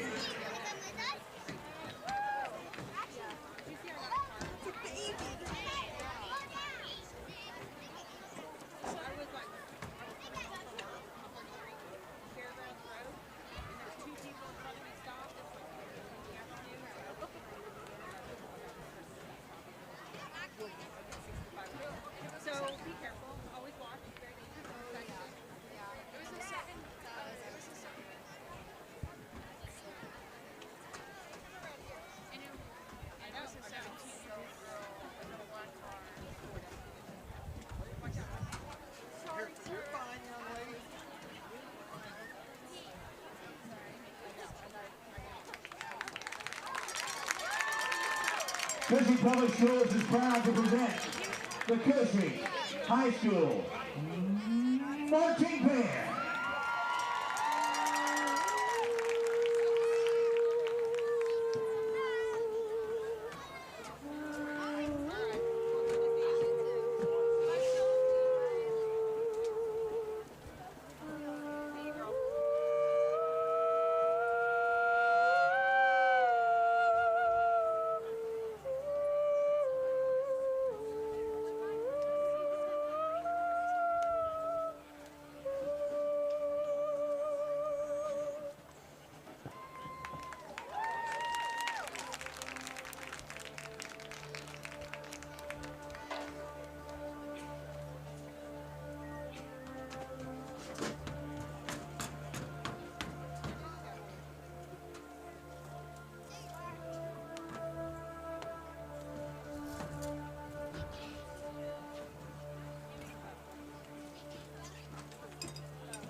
James is going to help me tonight with the RCB Bank. Thank you, RCB Bank, for sponsoring the halftime show. But I got to tell you, James, that band was just awesome tonight. Yeah, they were. Great time to show the halftime show. Exactly, and we've got to jump right into these stats in this first half. This was an outstanding first half for the Tigers, one of the best we've seen probably in a long, long time. But right now, this year, it's by far the best that we've seen. We got to keep up this rhythm and this intensity. Tucker, he's 10 for 11. Actually, he's 10 for 10, but that pass interference, I got to score that. He is 10 for 11. 218 yards, 3 touchdowns. That's incredible. Wow. Very nice. Very nice. And on the receiving end of that, Bales, 3 catches for 86 yards, 2 touchdowns. DeLong, 2 catches for 20 yards. Woods, 4. Get this, 106 yards and a TD. He's been the workhorse out there in the middle of the field. It has been Lane Wood's night. I mean, as far as like receptions and stuff, he is on his game tonight. Exactly. And Wood, you just can't say enough about him. They can't cover him because his routes are so well designed tonight against that defense that the D-back just doesn't have the speed to stay up with him. West has a 1 catch for 6 yards. Sharp came in for 1 pass and on a pass interference, he wasn't able to catch that. But anyway, he gave us some good yardage on a pass interference. Then let's switch over to the rushing. Tucker, 5 rushes for 38 yards. Fry hasn't been able to get anything solid untracked, but what he has caused is that balance in the offense. They don't know when Fry, and I say when because it's just a matter of time before he breaks one open. Yeah, he's got that north-south running down pat. He does, and it's just a matter of time. But nevertheless, they're going to cover him tight up the middle. He has 4 rushes for 12 yards. Edwards, 2 rushes for 15. Heisler's held the ball 1 time, but he fumbled it down on the goal line, and we haven't seen him back in the game as running back. And Woods, he came in 1 rush. Get this, 1 rush, 44 yards and a TD. Wow. That's right. There you go. It's Woods' night. Could he be our offensive player of the game? Oh, yeah. I'm just saying. He's making a case for it, I'll tell you that. I'm just saying. Let's run over defense real quick and let's talk about this, James. Tucker, a beast out there on the corner. Number 19 or number 1. He has 4 tackles. Woods, again, 3 tackles. Fry is everywhere, 6 tackles. He's either in the backfield or he's up and down the line. I think him and Cruz just are joined at the hip because both of them are all over the place. You have Bales, 4 tackles. Lang, 3 tackles. Lang, they're not even coming to his side anymore. No. Heisler, a couple tackles. Harper in there. Wilson, where'd he come from? We haven't called his name much. I know. In the past 3 or 4 games. And, of course, my favorite, Cruz, in with 4 tackles. Yeah. Offensively, what do you think we need to do, James? Well, I just think keep up what they're doing right now and keep mixing it up. This is the perfect night to keep experimenting with some things. They've got the lead. They've handily in control. The defense is doing what they need to do. So on offense, they need to keep mixing it up. Keep trying some stuff. You might find some new routes that you really, really like. This is the perfect night to try that. And, you know, we've seen the deep pass. It worked for us. We had a great offensive play on that. The receivers all cut to the inside. The running back they thought the handoff was going to Fry. Everybody closed in down the sideline, 56-yard TD pass. It just kind of shocked everybody because we haven't seen that all year long. Let's try a couple of more of those just to see how it works out. Test out Tucker's arm. Let's see where that goes for us. That's exactly right, and we saw that last week too, as some missed opportunities for Perkins as Cushing just found some holes, especially one time with Brock Bales down the sideline, would not be stopped. And so I like the way that the offensive coordinator is mixing things up last week, and I like what we're seeing tonight.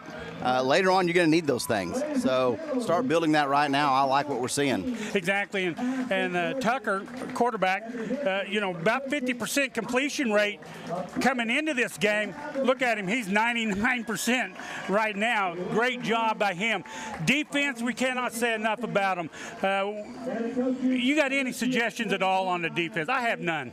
Do not change a thing, and do not let up. Just keep the intensity high all the way through. You know, sometimes you see that score, you start letting off. Don't let off. Always keep pressing forward. Bulldogs have a mountain to climb, yeah, and it's going to be a tough mountain. They're going to find Tigers all the way up and down that side of that mountain. Yeah. And it's going to be hard for them to really bounce back from this unless we just totally cave in upon ourselves. And I don't see that happen with this defense. They've just been so tough this year and so dependable. Oh, I agree. And the Bulldogs offense, they're going to have to open it up a little bit more. That short pass is not working for them. Our defense is right there to collapse in on them on their runs. They're trying to do, and they're noted for being a rushing team. Yep. So the Tigers was ready for that tonight. Will we see them come out and pass deep on us? We'll find out. With that, James, thank you for filling in for Joe. Joe, speedy recovery, my friend. Yeah. We miss you, and and we miss James over here in the passenger seat.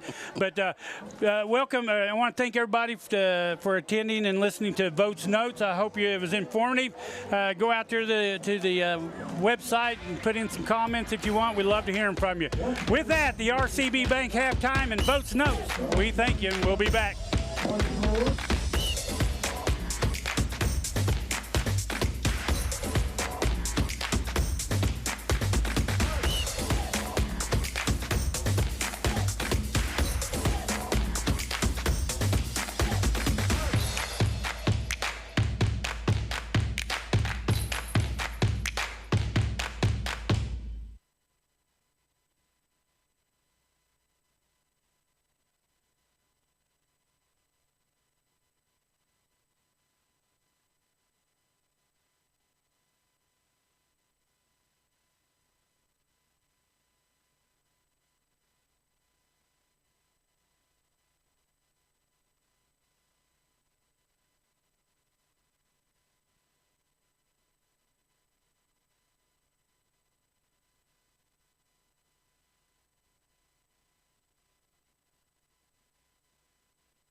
Here we are back underway. Here's the big return over the right side. The Skytook will make their way back to the 50-yard line. So a big return opening up the second half. And as a Skytook coach, as a Skytook player and Skytook fan, that's what you're looking for as you're wanting to get things rolling. Sorry about that, Trav. I looked down at the board and looked back up, and we were underway. Yeah. All I could do is, here we go. Yeah, here we go. That's 11:50. So 11:50. Right at the start of this second half, that's what they're wanting to do is come out and say, okay, now it's our turn to punch back. Here's the defense. Their opportunity to say, well, what we did in the first half, we meant it. What happened there was, I believe Miller's going to be hit with a unnecessary or horse collaring, it looks like. Yeah, and that's going to, set him up in an even better field position. But as we've seen, the Tiger defense can react and respond. And Skytook could find themselves going the other direction real fast. With that said, Tiger defense now come out and you start over 0-0 with a 28-3 lead. Landis from the snap from the shotgun, fakes and then throws deep. And he has Tavian Kirkwood. Excellent pass coverage by DeLong. As he turns, gets his head and swats at the ball. Kirkwood couldn't haul it in. Incomplete pass brings up second down. And Travis, we talked about that at halftime, that the Bulldogs offensively is going to have to try that long ball. That short pass, the Tigers have been all over it. Yeah. And we've seen a couple of those complete earlier. Tiger defense was able to hold, though. Here's the pressure, the pass. Tip drill opportunity falls incomplete. Tries to go to Kirkwood again. Camden Wilson in on the play. So from the 35, it's a 3rd down and 10. Be curious if one more of those doesn't bring out a field goal. You know, the kicker looked good in his distance earlier. This might be a little out of reach, but SkyTook showed that they do have a leg on their roster. Handoff, Sutton up the middle. He'll gain about 3. It'll bring up 4th down and 7. Tucker Lang on the stop. You know, I would bring my field goal kick. Oh, there's a flag for something. Oh, it's going to be against SkyTook. I was going to say they ought to bring in their field goal kicker. They need to build some momentum somehow.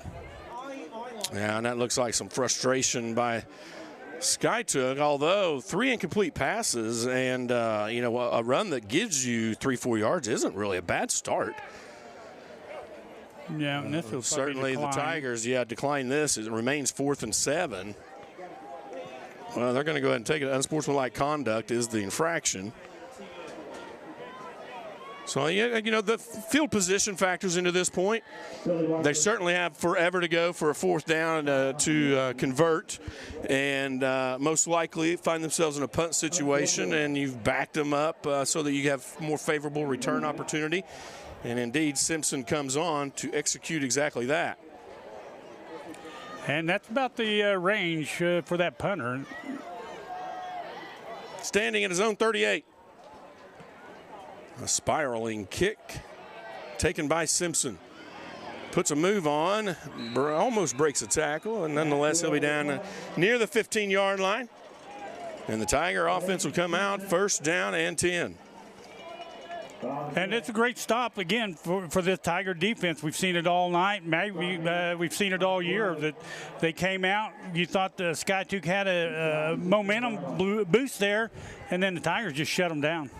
You know, for those who tune in every week, we can sound like a broken record, but some people don't tune in every week, and that's to the point that we like to say, you know, over the last year and now these 3 games, this Tiger defense has yet to give up more than 21 points except twice in those 13, 15 games going back through last year. This handoff to the right side.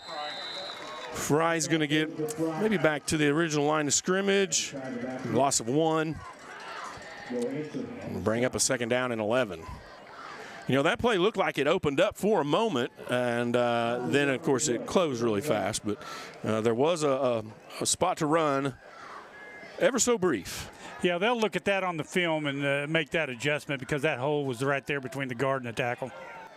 Fry, lone back set, gets the handoff straight ahead, powers his way to the 16, 17-yard line.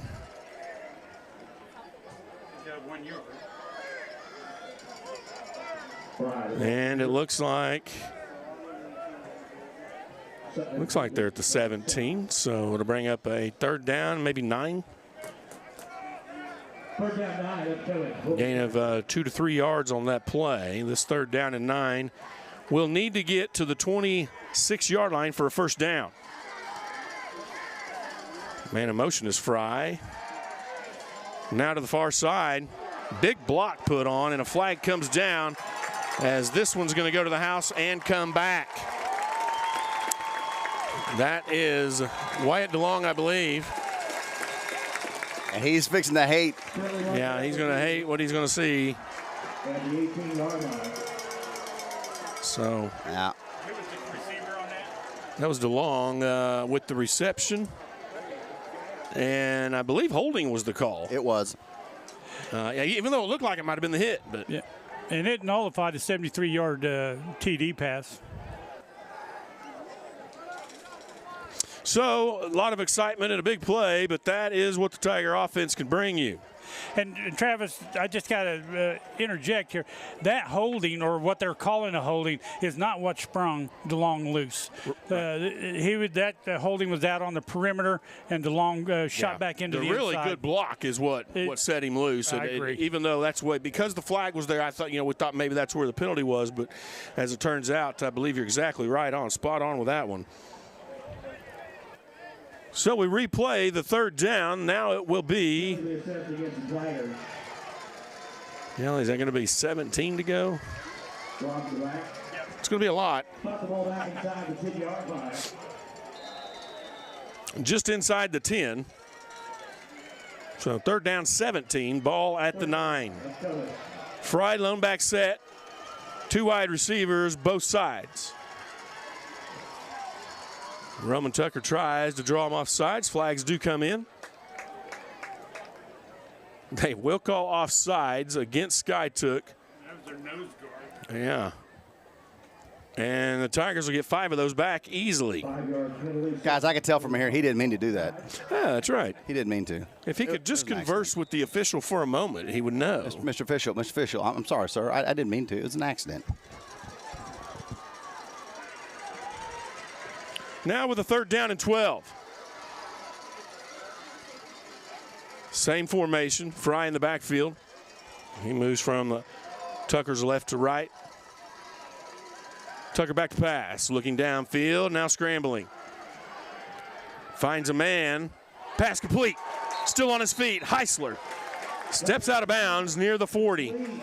The catch is good. Heisler made a really nice catch on a really nice throw. As, in my opinion, right here in front of us, he sprung loose from the coverage. The pass was there. He was rolling to his right, so he's throwing with momentum. Everything hits just right. Tigers have a first down and 10 from the 41. 28-3. Tigers looking for more.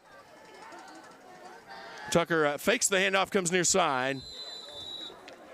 Gain of about 4 on the play, steps out around the 45. Those nicely well-executed quarterback runs that are good for 4 yards, you only need to do that 3 times all the way down the field. Yeah, we've seen that in one of our championship games where just 3-4 yards per carry. That's right. Win your ball game. Tigers now 2 wide receivers both sides. Tucker back to pass. Looking, now scrambling. He's going to keep it and go. Cross midfield, steps out around the 47. And we have talked about this in the first 3 games of the year. Roman has really made a lot of really good decisions as a starting quarterback for the first time. And tonight he's showing it too. He did a great job marching his team back last week with 23 unanswered points in the 3rd and 4th period.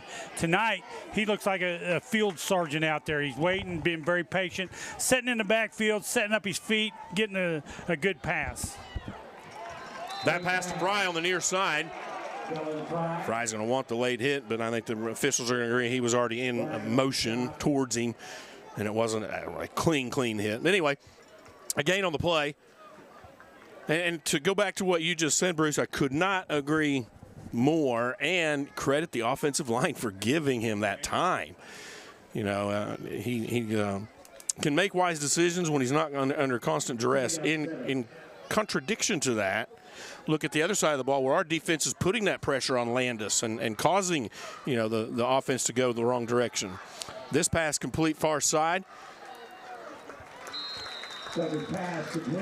That looks like, DeLong on the reception. He'll make his way to the 34-yard line.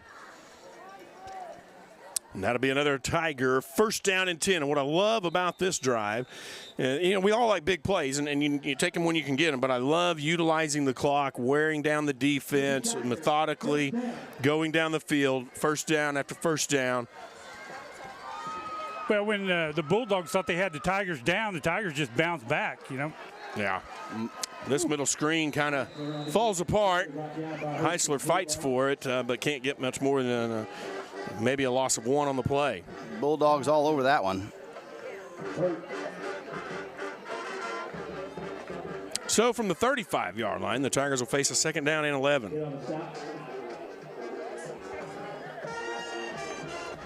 You know, I was even going to say, Travis, that first time that the Bulldogs really stopped the Tigers, because I thought we was going to have to punt. But here we are. 2nd down 11, and a big, long, deep pass. Wood is in the end zone. Oh, my goodness. Touchdown, Tigers! Lane Wood has been the go-to TD man of the night. And Wood does an excellent job of maintaining separation without shoving off. And the defender wanted the passing interference, but you saw Wood's elbow never extended. He just kept it bent, kept the distance so he could have that separation, but he never extended where it could be called passing interference. Excellent job by him. Yeah, nice execution. Very good. And that 15 for 16 for Tucker. 4 touchdowns, 269 yards, or 296 yards passing. That's incredible. Yeah, career nights all the way around. Miller adds the extra point. And we have a 35-3 lead with 6:54 remaining in the 3rd quarter.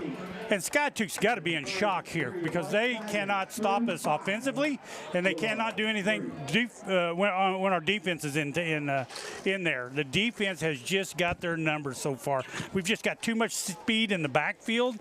We've got some great left, east and west in the mid. You know, the linebackers and the defensive ends, and that that defensive line just creates a huge wall that they cannot get anything up the middle. Just one of the best defenses I've seen in a very, very long time, Travis. Yeah, and that's we commented their success over the past year, and their success so far this year comes, I think, from a lot of senior maturity and senior leadership. At the start of the year, 10 of the 11 guys starting were seniors. That gets moved around throughout the year a little bit, and you might have a variance of players substituting in, substituting out. You give guys a break here and there, different points to that. But the fact that you have so much strong senior leadership in this team is something that I have predicted, and we're here to watch it happen. We'll see. Could take this team a good distance. Here's Miller's kick. It's going to be deep into the end zone. That will be a touchback. And Skytook will take it from their own 20. Here's something I've seen on the special teams. These are linebackers and D-backs going down there on those special teams. You're not seeing linemen out there running all the way down the field. You're seeing D-backs and linebackers hustling down there and covering that ball just almost before the ball hits the ground. Yeah, and that works out, I mean, that's exactly the speed and the quickness can pay off in so many ways. And most coaches will tell you that they will take speed and athleticism all day long. They can teach execution. They can teach technique. And we see that thus far in this game for sure. Here's Landis, gets pressure on, almost intercepted. Completes the pass. Skytook comes up on the tip drill. Landis did take a hit. They are lucky to not have that one picked off. Lane gets the tackle. I believe the pressure in the backfield was Emerson Harper, number 24.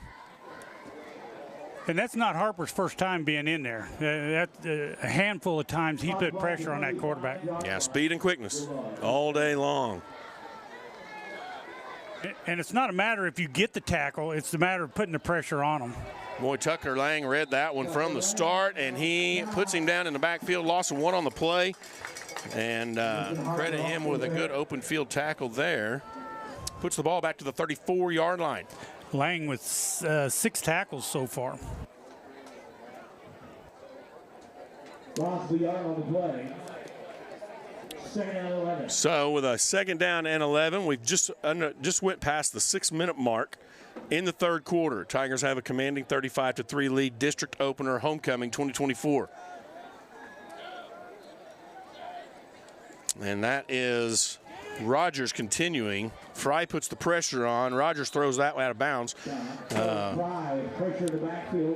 Rogers has not been the passing quarterback throughout the night. However, since Landis took that hit, he has yet to return to the field. And I got to tell you, if I saw Fry coming at me, I'm going to throw it. I don't care where it goes. I'm getting rid of it. So you're saying that he may not have a great arm, but he's got a brain. Oh, my. He is no scarecrow, ladies and gentlemen. Mama didn't raise any fool there. Rogers remains a quarterback with Sutton to his right. 2 wide receivers both sides, and he'll look to pass, screen play, and that was read well by Fry. Blockers were out in front, but Fry comes and blows that one up before the pass can be caught. That's going to bring up a 4th down and another punt opportunity for Simpson. Yeah, and I don't mean to critique it. I'm just an armchair coach up here, far away. But I really think their quarterback is just dropping too deep on those passes. Well, and as we said, Rogers is normally in for runs and handoffs. Now, I don't know, I'm just saying what we've seen as a pattern. It's another spiraling. Do they have that in rural? Is that? Spiraling. Simpson. Yeah. Spy Simpson. Nice. You know, when he talks, it does hurt, Simpson does not get the return. Ball goes out of bounds. Probably wise for Skytook. Simpson has the wheels. And I do expect that we will see him claim the end zone on some sort of return, whether it's kickoff or punt return. I expect that is in our future, gentlemen. And ladies at home, ladies and gentlemen at home. 5:23 Tigers start from their own 28-yard line. There's got to be teams watching the updates on this score going, oh, no, they're back. Yeah. And, one's coming up pretty soon that the Tigers have become a formidable foe. Tucker finds running room and wisely once again steps out of bounds. Looks like a holding infraction maybe go against the Tigers. Flag spotted right at the 36-yard line. And James said it earlier, we should not be getting holding penalties. We are playing a very good offensive game, and holding shouldn't even be in our arsenal at this moment because we're getting the open guys, we're getting the open runs, and it's not because of the holding. I've seen the holding penalty kind of evolve over the years. 400 million moons ago, I was an offensive lineman, and we were not told to hold. They teach holding now. I don't know if the Tigers do. That play goes for negative yards in the backfield. That's Edwards. Jason Edwards, the tailback or running back. Big loss on the play. They teach holding to keep hands inside, and as they start to separate, you're supposed to release. And that little moment can or cannot make it look like it's something that can get away, frame work to your advantage or disadvantage, and sometimes it gets called. Roman Tucker now screen play, far side of the field. They'll gain back a lot of the negative yards. He'll make his way to the 31-yard line. And Lane Wood with the reception. And we've seen that screenplay be a bread and butter package for the Tigers over the past several years. 306 yards passing for Tucker. Trip right wide receivers to the near side, one to the far. Roman Tucker looks downfield, cannot escape. He will be taken down for an unusual sack.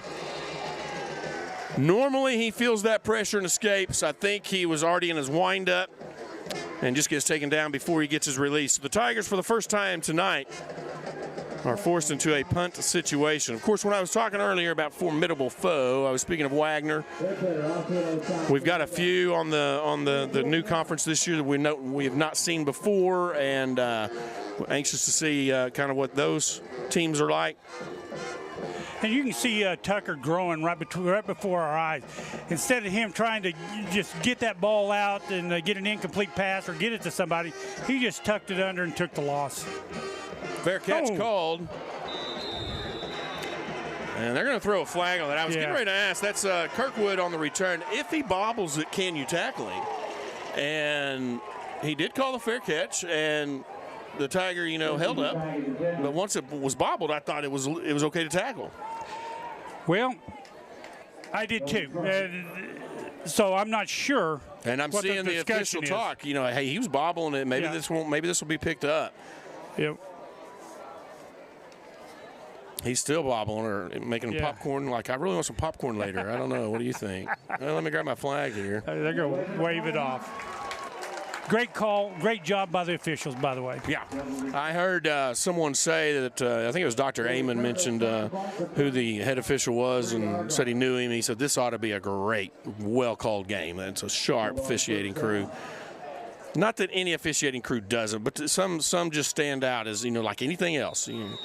They're outstanding in their field. And currently tonight, they're outstanding on our field. Nice disclaimer. Yeah, thank you.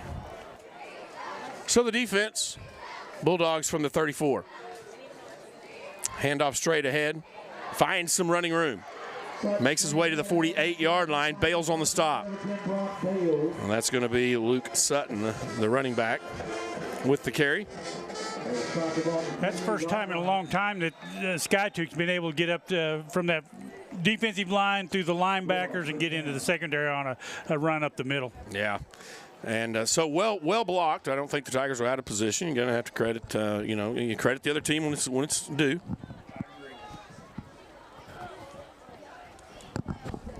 Pass to the near side. That's caught by Beatty. He'll gain a few on the play. Fry on the stop.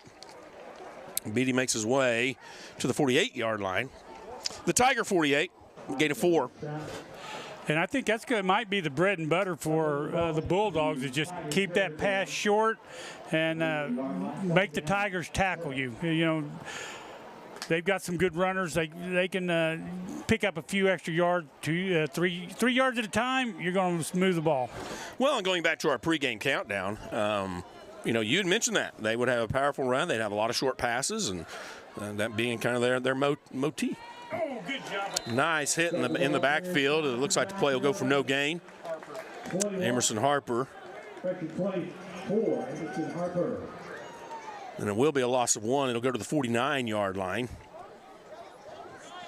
It paid off for Harper all night long. He's been dashing in like that, getting in the back, causing problems back there.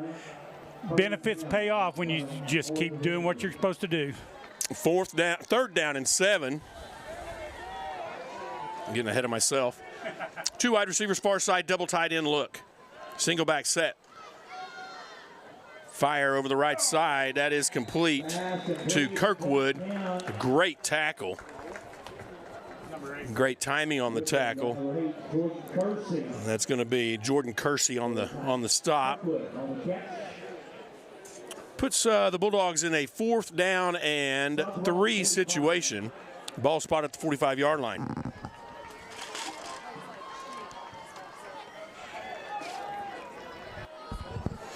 Now from the shotgun, Rogers.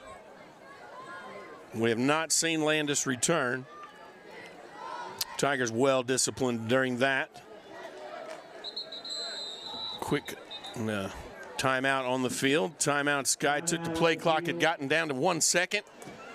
So the coaching staff calls their timeout. And Travis, you're going down for the post-game interview this evening. That is correct, if we get it to work right. Right. We're crossing our fingers. Are you going to get surprise in there? Are you going to get to take Fuzzy Mike with you, or if he wants to experiment with that, or he can use his phone, either one. Okay. I don't Fuzzy know. Mike's here. I don't know if Fuzzy Mike would be too big of a step in my first post-game interview.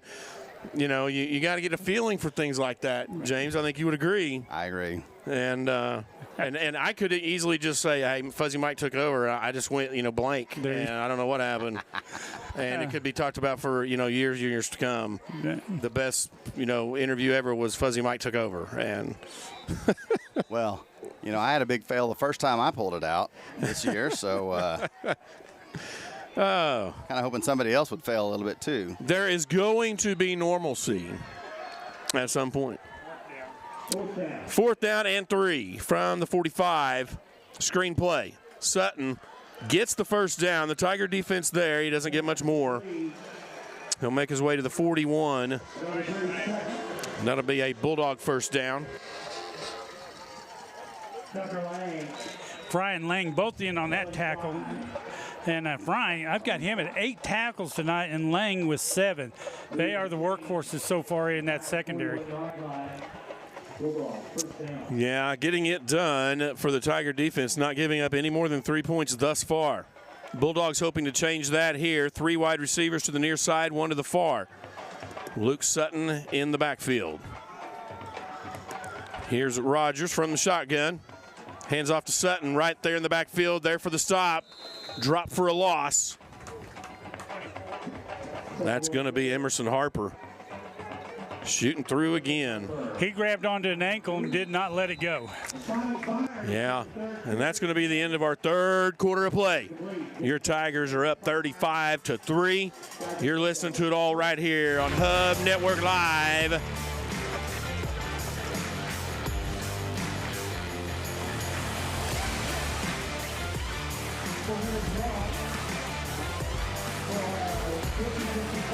Want to mention a few more of our sponsors here. Cushing's orthopedic specialist, Ortho Oklahoma. They can be found at Cushing Primary Care. Go get all your orthopedic fixes right there at Ortho Oklahoma.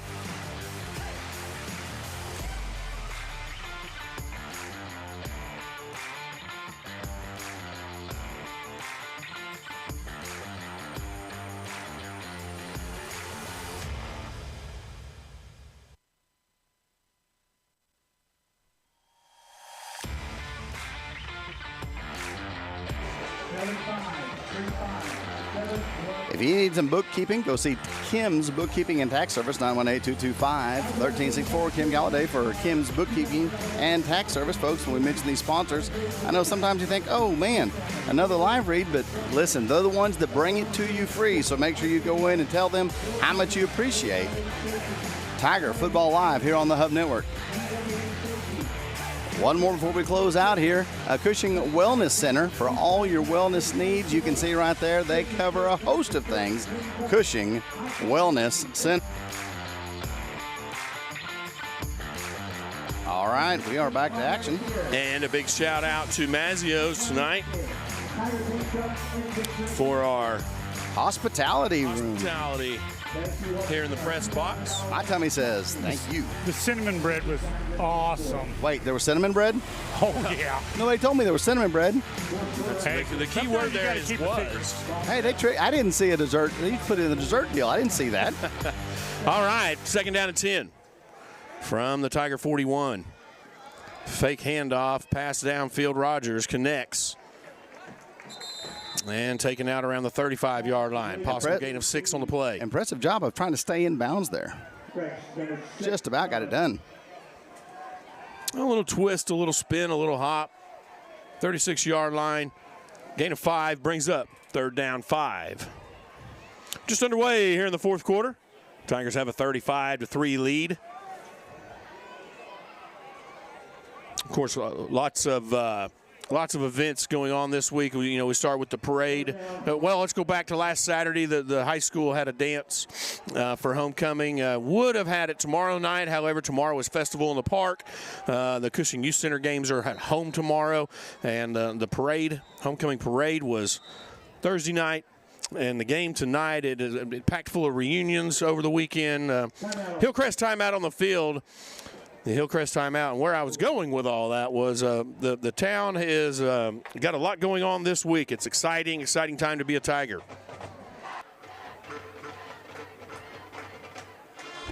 Sorry, I was trying to get some music going there. For another one of our live reads. Hard Hat Safety and Glove. Go visit them at hardhatsafetyandglove.com, and I'm telling you, they got everything. If you need something for safety or protection, you can find it at Hard Hat Safety and Glove. Check them out online. Don't forget Cushing Family Practice, Stillwater Medical.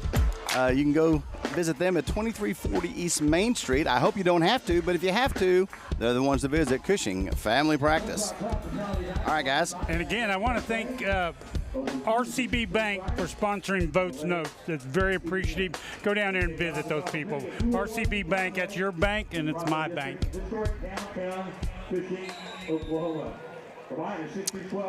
After the Hillcrest Hospital timeout, Bulldogs facing a 3rd down and 5 from the Tiger 36-yard line.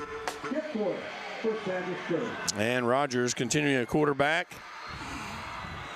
Kirkwood was in motion. That run goes straight ahead, and for a couple. Look, they call that a jet sweep. Nope, fake. Laying on the stop. 73 also. We'll spot the ball at the 34-yard line. Max Hoover contributing to the tackle as well. Oh, all I can think about is cinnamon bread. Well, that was a pretty sweet tackle. How about that? Nice. I see what you did there. It brings up a sticky 4th down and 3. I like that even better. The Bulldogs looking to put something on top of this. Looking for the screenplay. It's covered. There's the pressure. And Rogers is forced on 4th down to throw that away. And he's laying on his back trying to get the official to look at him. Nope. Sorry. No roughing there. So the Tiger defense shows up again, gets the turnover on downs, and the offense will retake the field at the 34-yard line with 11:04 remaining in the game. By my calculations, that is 11 more opportunities to score a touchdown based on what the offense has done tonight. I like the defense. They were patient. You know, they looked at some different plays from the Bulldogs, adjusted, made those adjustments, and stayed at home when they needed to and swarmed the ball when they needed to. And we'll pick back up with that thought in just a moment. Here is the handoff to the right side. Jason Edwards with the carry. Oh, man. He's about 3 steps away from breaking that one. That's freshman quarterback Lane Simpson now with the play call for the Tigers. And Edwards is so quick. Yeah. Now from the 41-yard line, a gain of 7 on the play, but it was taken down 3. Well, going back to that thought on defense, at the Perkins game at halftime, I made a bold prediction that the senior leadership would step up and pull a win, and they did.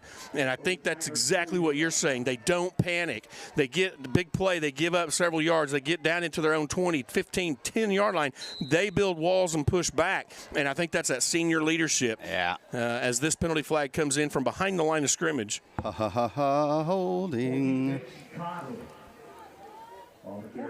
Just speculation. And confirmed. Can confirm that was holding. It has been right around the 40-yard line, so it should put it back at the 30. Well, he's going to step it off from about the 39 or the 41. So now it has it to 40. We do that on all of our games. So the officials are thinking and doing is 2 different things, and you think they're already in their motion. Yeah, they're not. I like the coach's call here. Get some get some younger players in. We've got a commanding lead. We got one of the finest defenses in 4A right now. And that is. I think evident even in this senior leadership because, and here's Simpson around the corner, he's got running room, and man, is he quick. He gets out to the 45, 46-yard line. Woo, he will get enough for the 1st down and 10. Oh, I like it. And that will move the sticks. Mr. Simpson, welcome in. This group were sophomores whenever the senior-led group went to the state championship game. And they had so many commanding leads in games that this group of sophomores got a lot of playing time in those games. So to that point you just made, you want to do that. And it builds your program up so that the next senior-led group coming up has got experience and maturity and decision-making skills. And two, we need to get that 2nd-string quarterback in there, get him some reps in the event something else might happen. This handoff gets stopped before it gets going, meaning the officials. The handoff was to Jason Caudle, listed as a sophomore.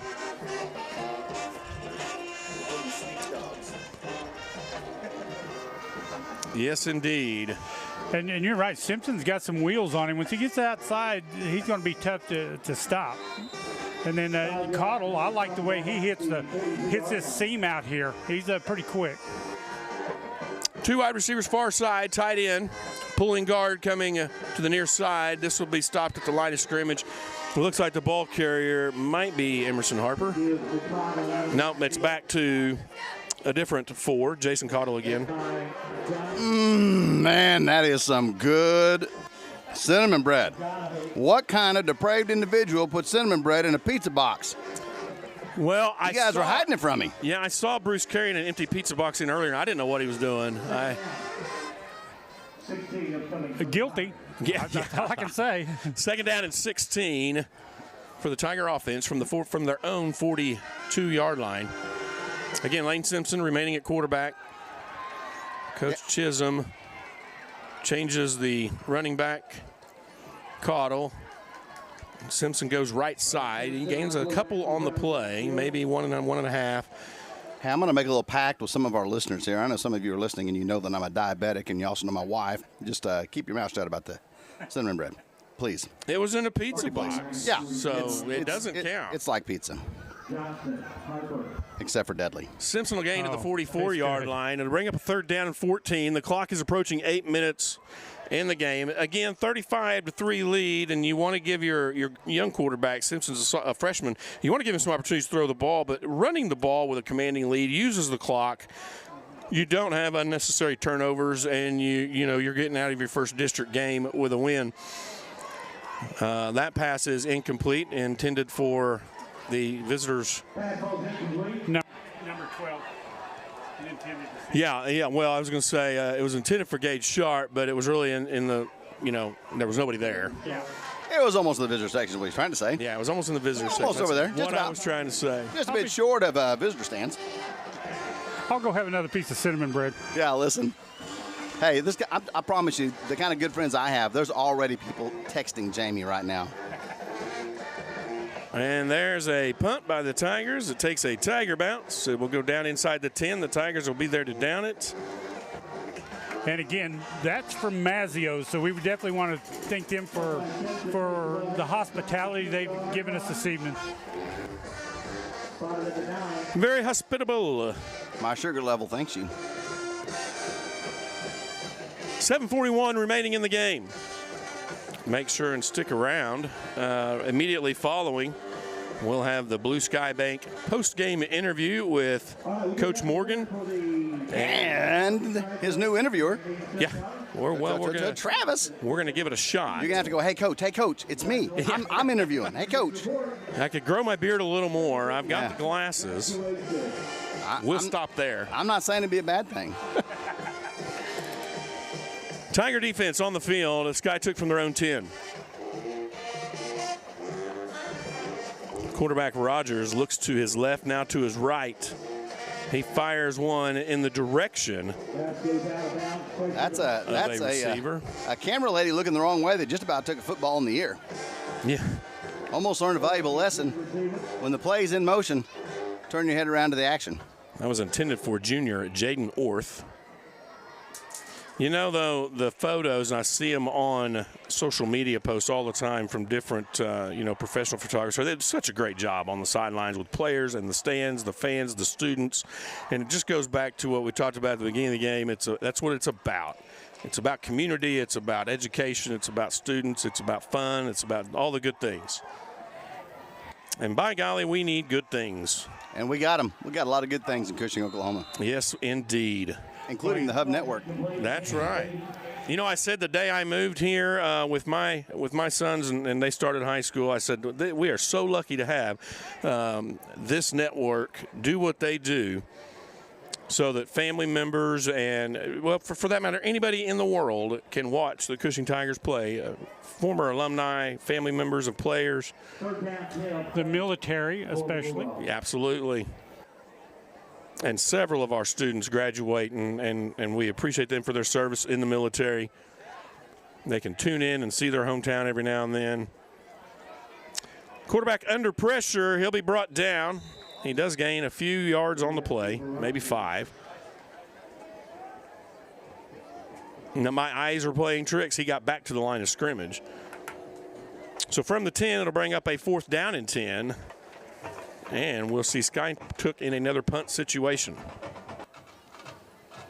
Not a very desirable punt situation either. From their own end zone. That's what I meant. We saw that turn into a safety again in the Perkins game. The end-over-end kick will take a Bulldog bounce. I'm starting to think they train for that. They say you can't teach an old dog new tricks, but this team has that down. Yeah. Ball makes it to the Tiger 41-yard line. The offense will come back out with 6:46 remaining. Hey, I want to mention, woohoo, Muggsy's Grub House in Yale. Cowboy cooking with a kick. And Muggsy says, woohoo, come get your cowboy cooking at Muggsy's Grub House. By the way, I don't say that. Muggsy says that, and it is delicious. I'm just going to say, the brisket and asparagus and a little coleslaw on top of the brisket, it is the best. You had me at hello. Oh, yeah, if I could say woohoo, I would say woohoo. Yeah, woohoo. You had me at brisket. Hey, listen, there's a thing they have there that I can't eat anymore. It's not like it is fried pies that they cover with, I don't know, sugar death. And they are the most amazing fried pies in Oklahoma, I do believe. They are absolutely perfect. Well, I'm glad there's no sugar and cinnamon bread. Well, no, I'm not. There's definitely sugar and cinnamon bread. It just ain't nowhere near as much as it's in that. Hey, I want to mention also another one of our fine sponsors, Baker Pharmacy and Medical Supply. Susan Cohen, Doug Baker.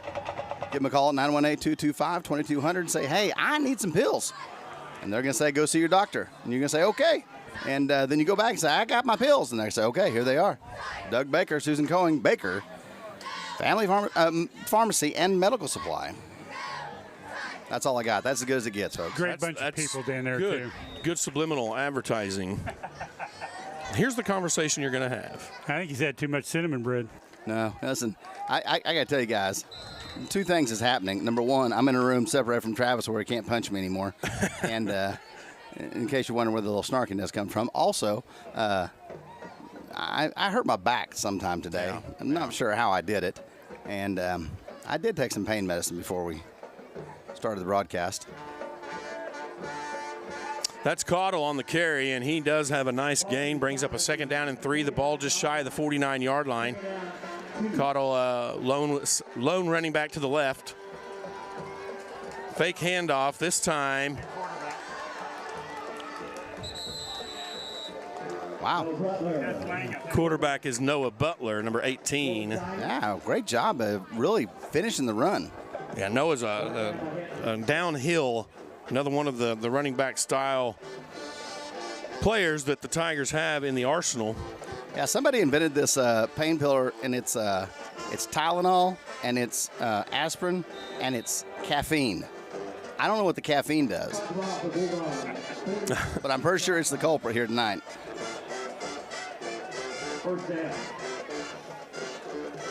So the Tigers gain the 1st down and 10 on Butler's run. He'll stay at the QB position. Hands off, left side Caudle. Fights his way to the 45-yard line, a gain of 1 on the play. Butler listed as a junior. And Caudle listed as a sophomore. Yeah. We've seen Simpson in several plays. He's a freshman. Butler's a hoss. Yeah. I went to school with their dad, Chris Butler, also a really, really good football player. Mm-hmm. And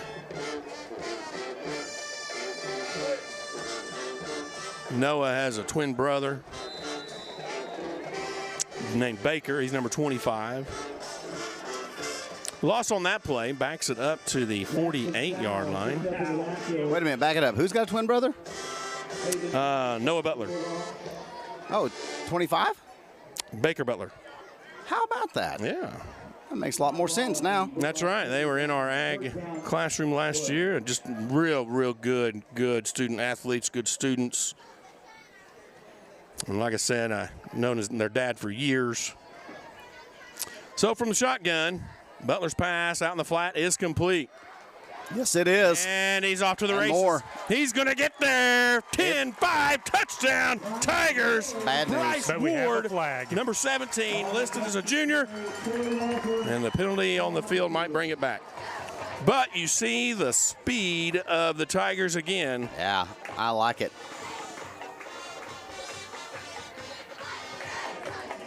I'm not sure if Chisholm is upset with the play of the player or of the call. Well, I'm just saying he's yelling, but not in the direction of the players. I was wondering if he was just expressing his discontent. He's the either flag. yelling at the air or a white hat.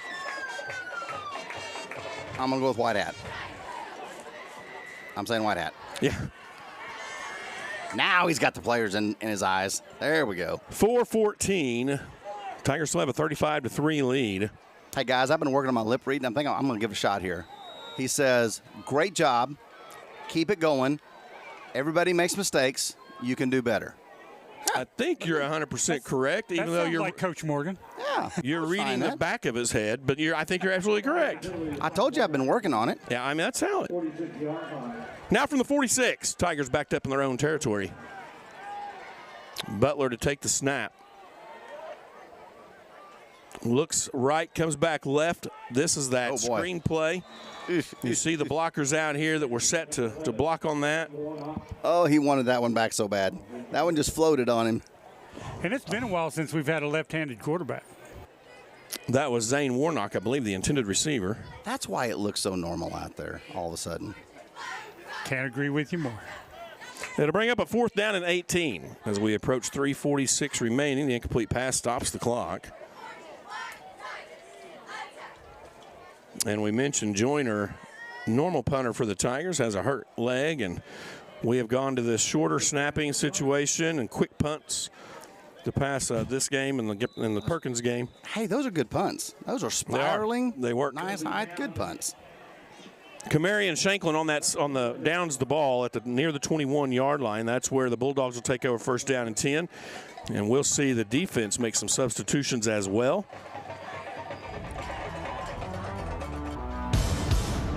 Hey, I want to mention, Lady Tigers, there's their schedule. They are full on going in softball land.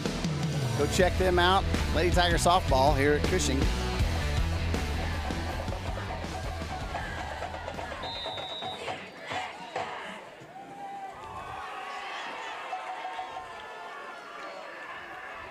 From the shotgun. Looking downfield. Finds a man open. Immediately tackled.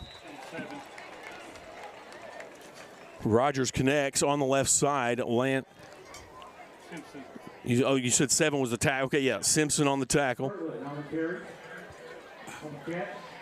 And I'm looking at this, trying to figure out where we are in the schedule because I don't see any dates on it. I just see places. 2nd down and 4.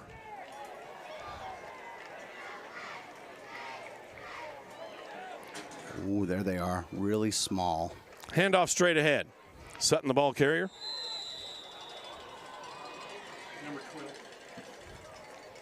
And on the stop is Gage Sharp. So, James, for my lack of experience, about when do you normally head down for the post-game at Blue Sky Bank post-game interview? Somewhere between 2 minutes and 1 minute. Noted. How froggy do you feel? Sometimes it's if you see people start moving, I go a little bit quicker because they can jam you up. Yeah. And then I got to slide through them all around the gate out there and walk on out. This handoff comes near side.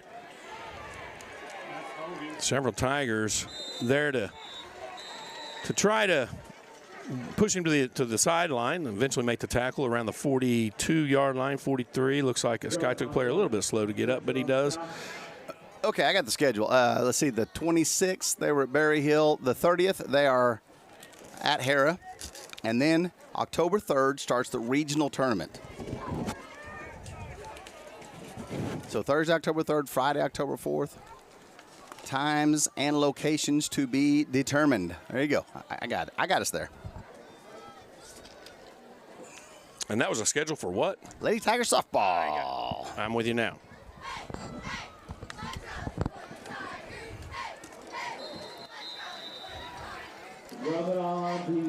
Drummond, the ball carrier, makes his way to midfield. That's Jordan Kersey on the stop for the Tigers. There, I got the schedule up for you. CHS football schedule. Hey, they're wrapping it up, but man, great team, great coach, great job, Lady Tigers. Go check them out. Cheer them on for regionals. Where are we at next week? 2nd down and 2. Hera on the 30th, and then next week the 3rd. Oh, football. I think we make our trek to Grove. We do. That's the long one. Got to leave here on Thursday. You can't get there from here. Rogers pass downfield, almost intercepted. Nice coverage for the Tigers. That is Anel Walker. If by leave here on Thursday you mean early Thursday, yeah. Is it a Thursday night game? Hit it. No, wait a minute. No, the Thursday night game is Wagner during fall break. Next week is at Grove. The following week is versus Oologah here. And then we go to Wagner. So it's long trip to Grove, stay home for Oologah, long trip to Wagner on a Thursday. And then another long trip to Miami. Rogers looking downfield and once again comes back to the flats on the near side. Drummond. He has some running room.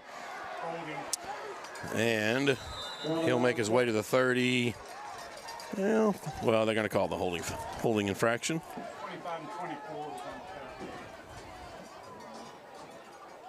Hitman and Callahan on the stop. Billy Barker on the field holding. Just against the offense. All right.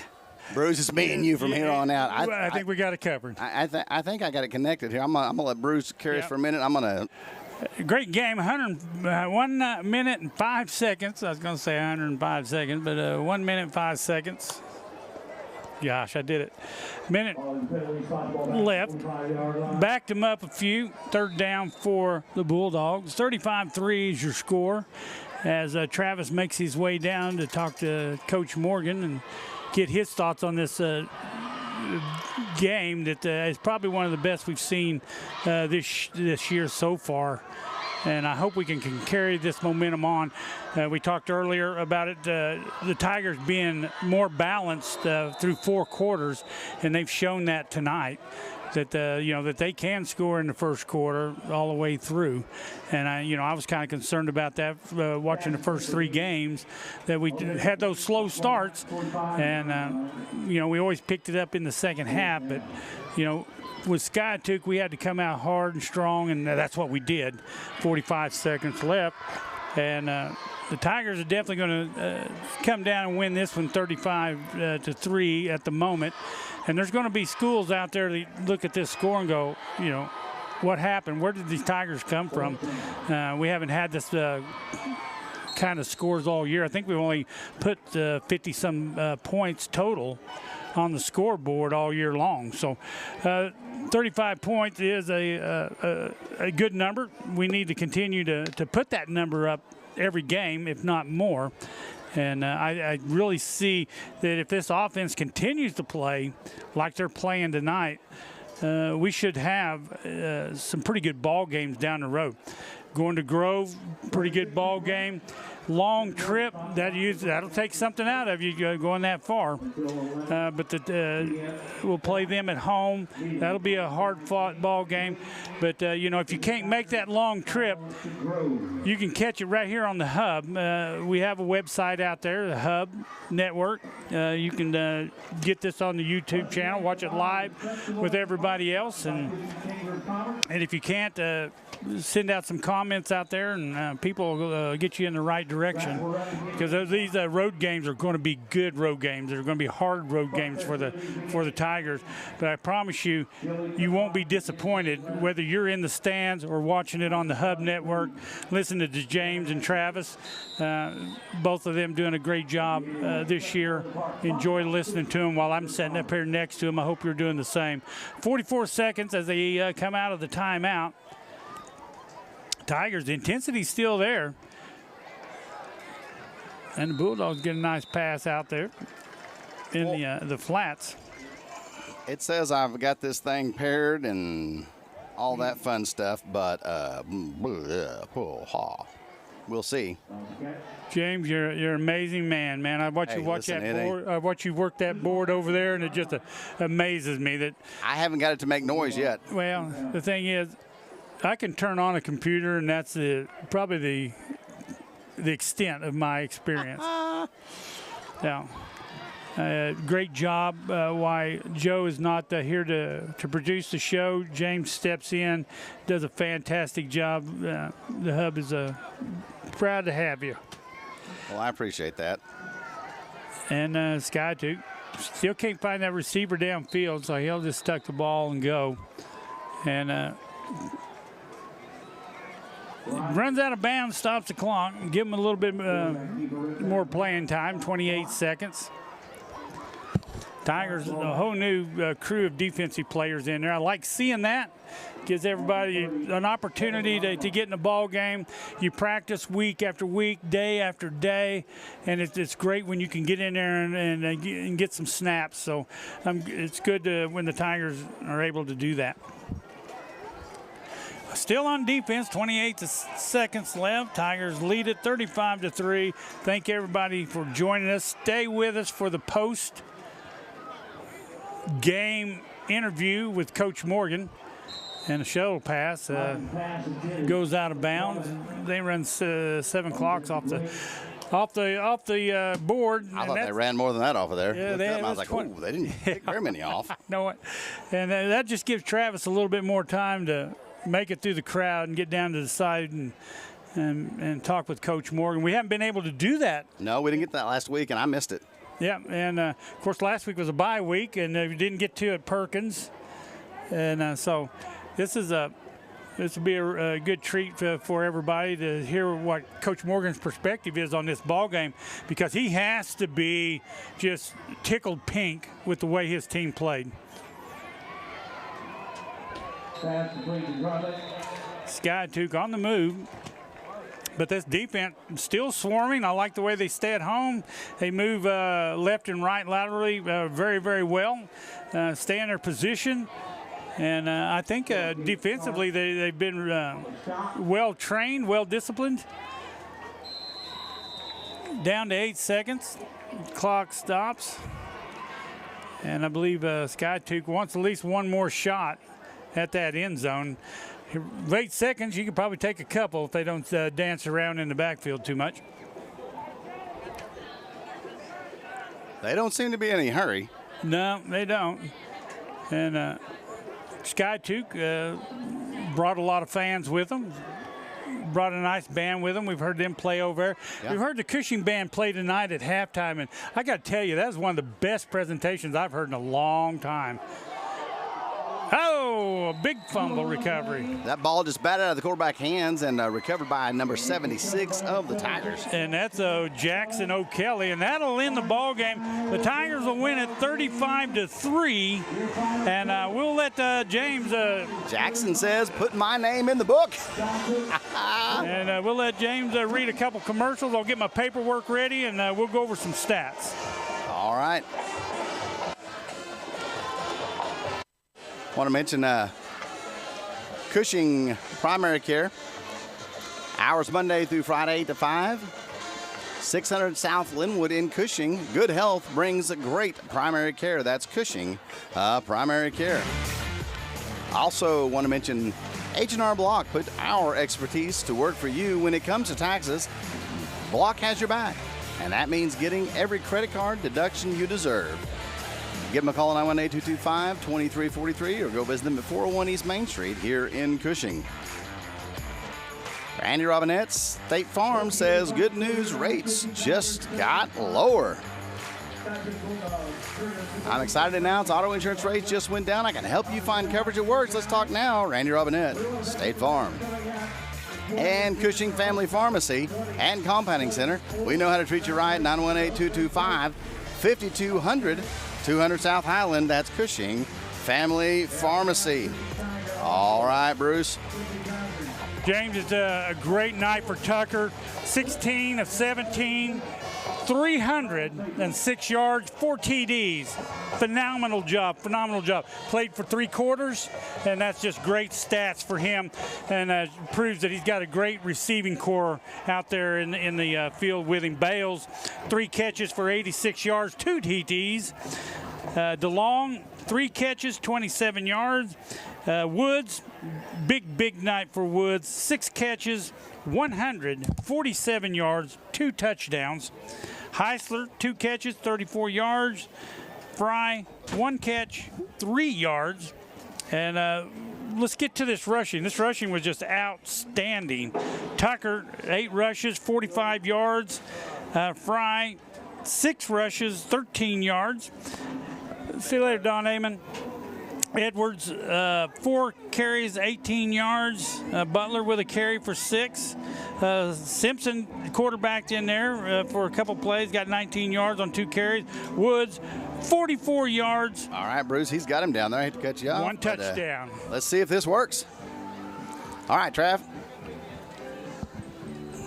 Oh, he's well, he's going, but carried over this first drive, obviously drive down the score, so kind of carried on, and that's been the emphasis. Start fast and finish fast, and very proud of this team and the way they reacted tonight. That was one of the reasons I wanted to go back to that was, having a bye week, like it gives you that extra time to try to make some of those, even the first 3 games, it didn't seem like it felt like it was like what we did tonight. Oh, yeah, absolutely. On that bye week, obviously not preparing for opponent necessarily, gives us time to work in our tempo and practice and kind of, run off the sidelines, running our plays, doing our things, and I think we responded well. Sometimes it's difficult not preparing for an opponent during the week, but I think they're a mature group and they handled it well. That's something we talk a lot about in your group is the maturity. Could you just comment a little bit on the grit of this group, especially being down in the previous game by 13 at halftime and coming out tonight and putting it on them and keeping it on them? Oh, yeah. And that's, like I just told you, been the emphasis, and we talked about it in pregame.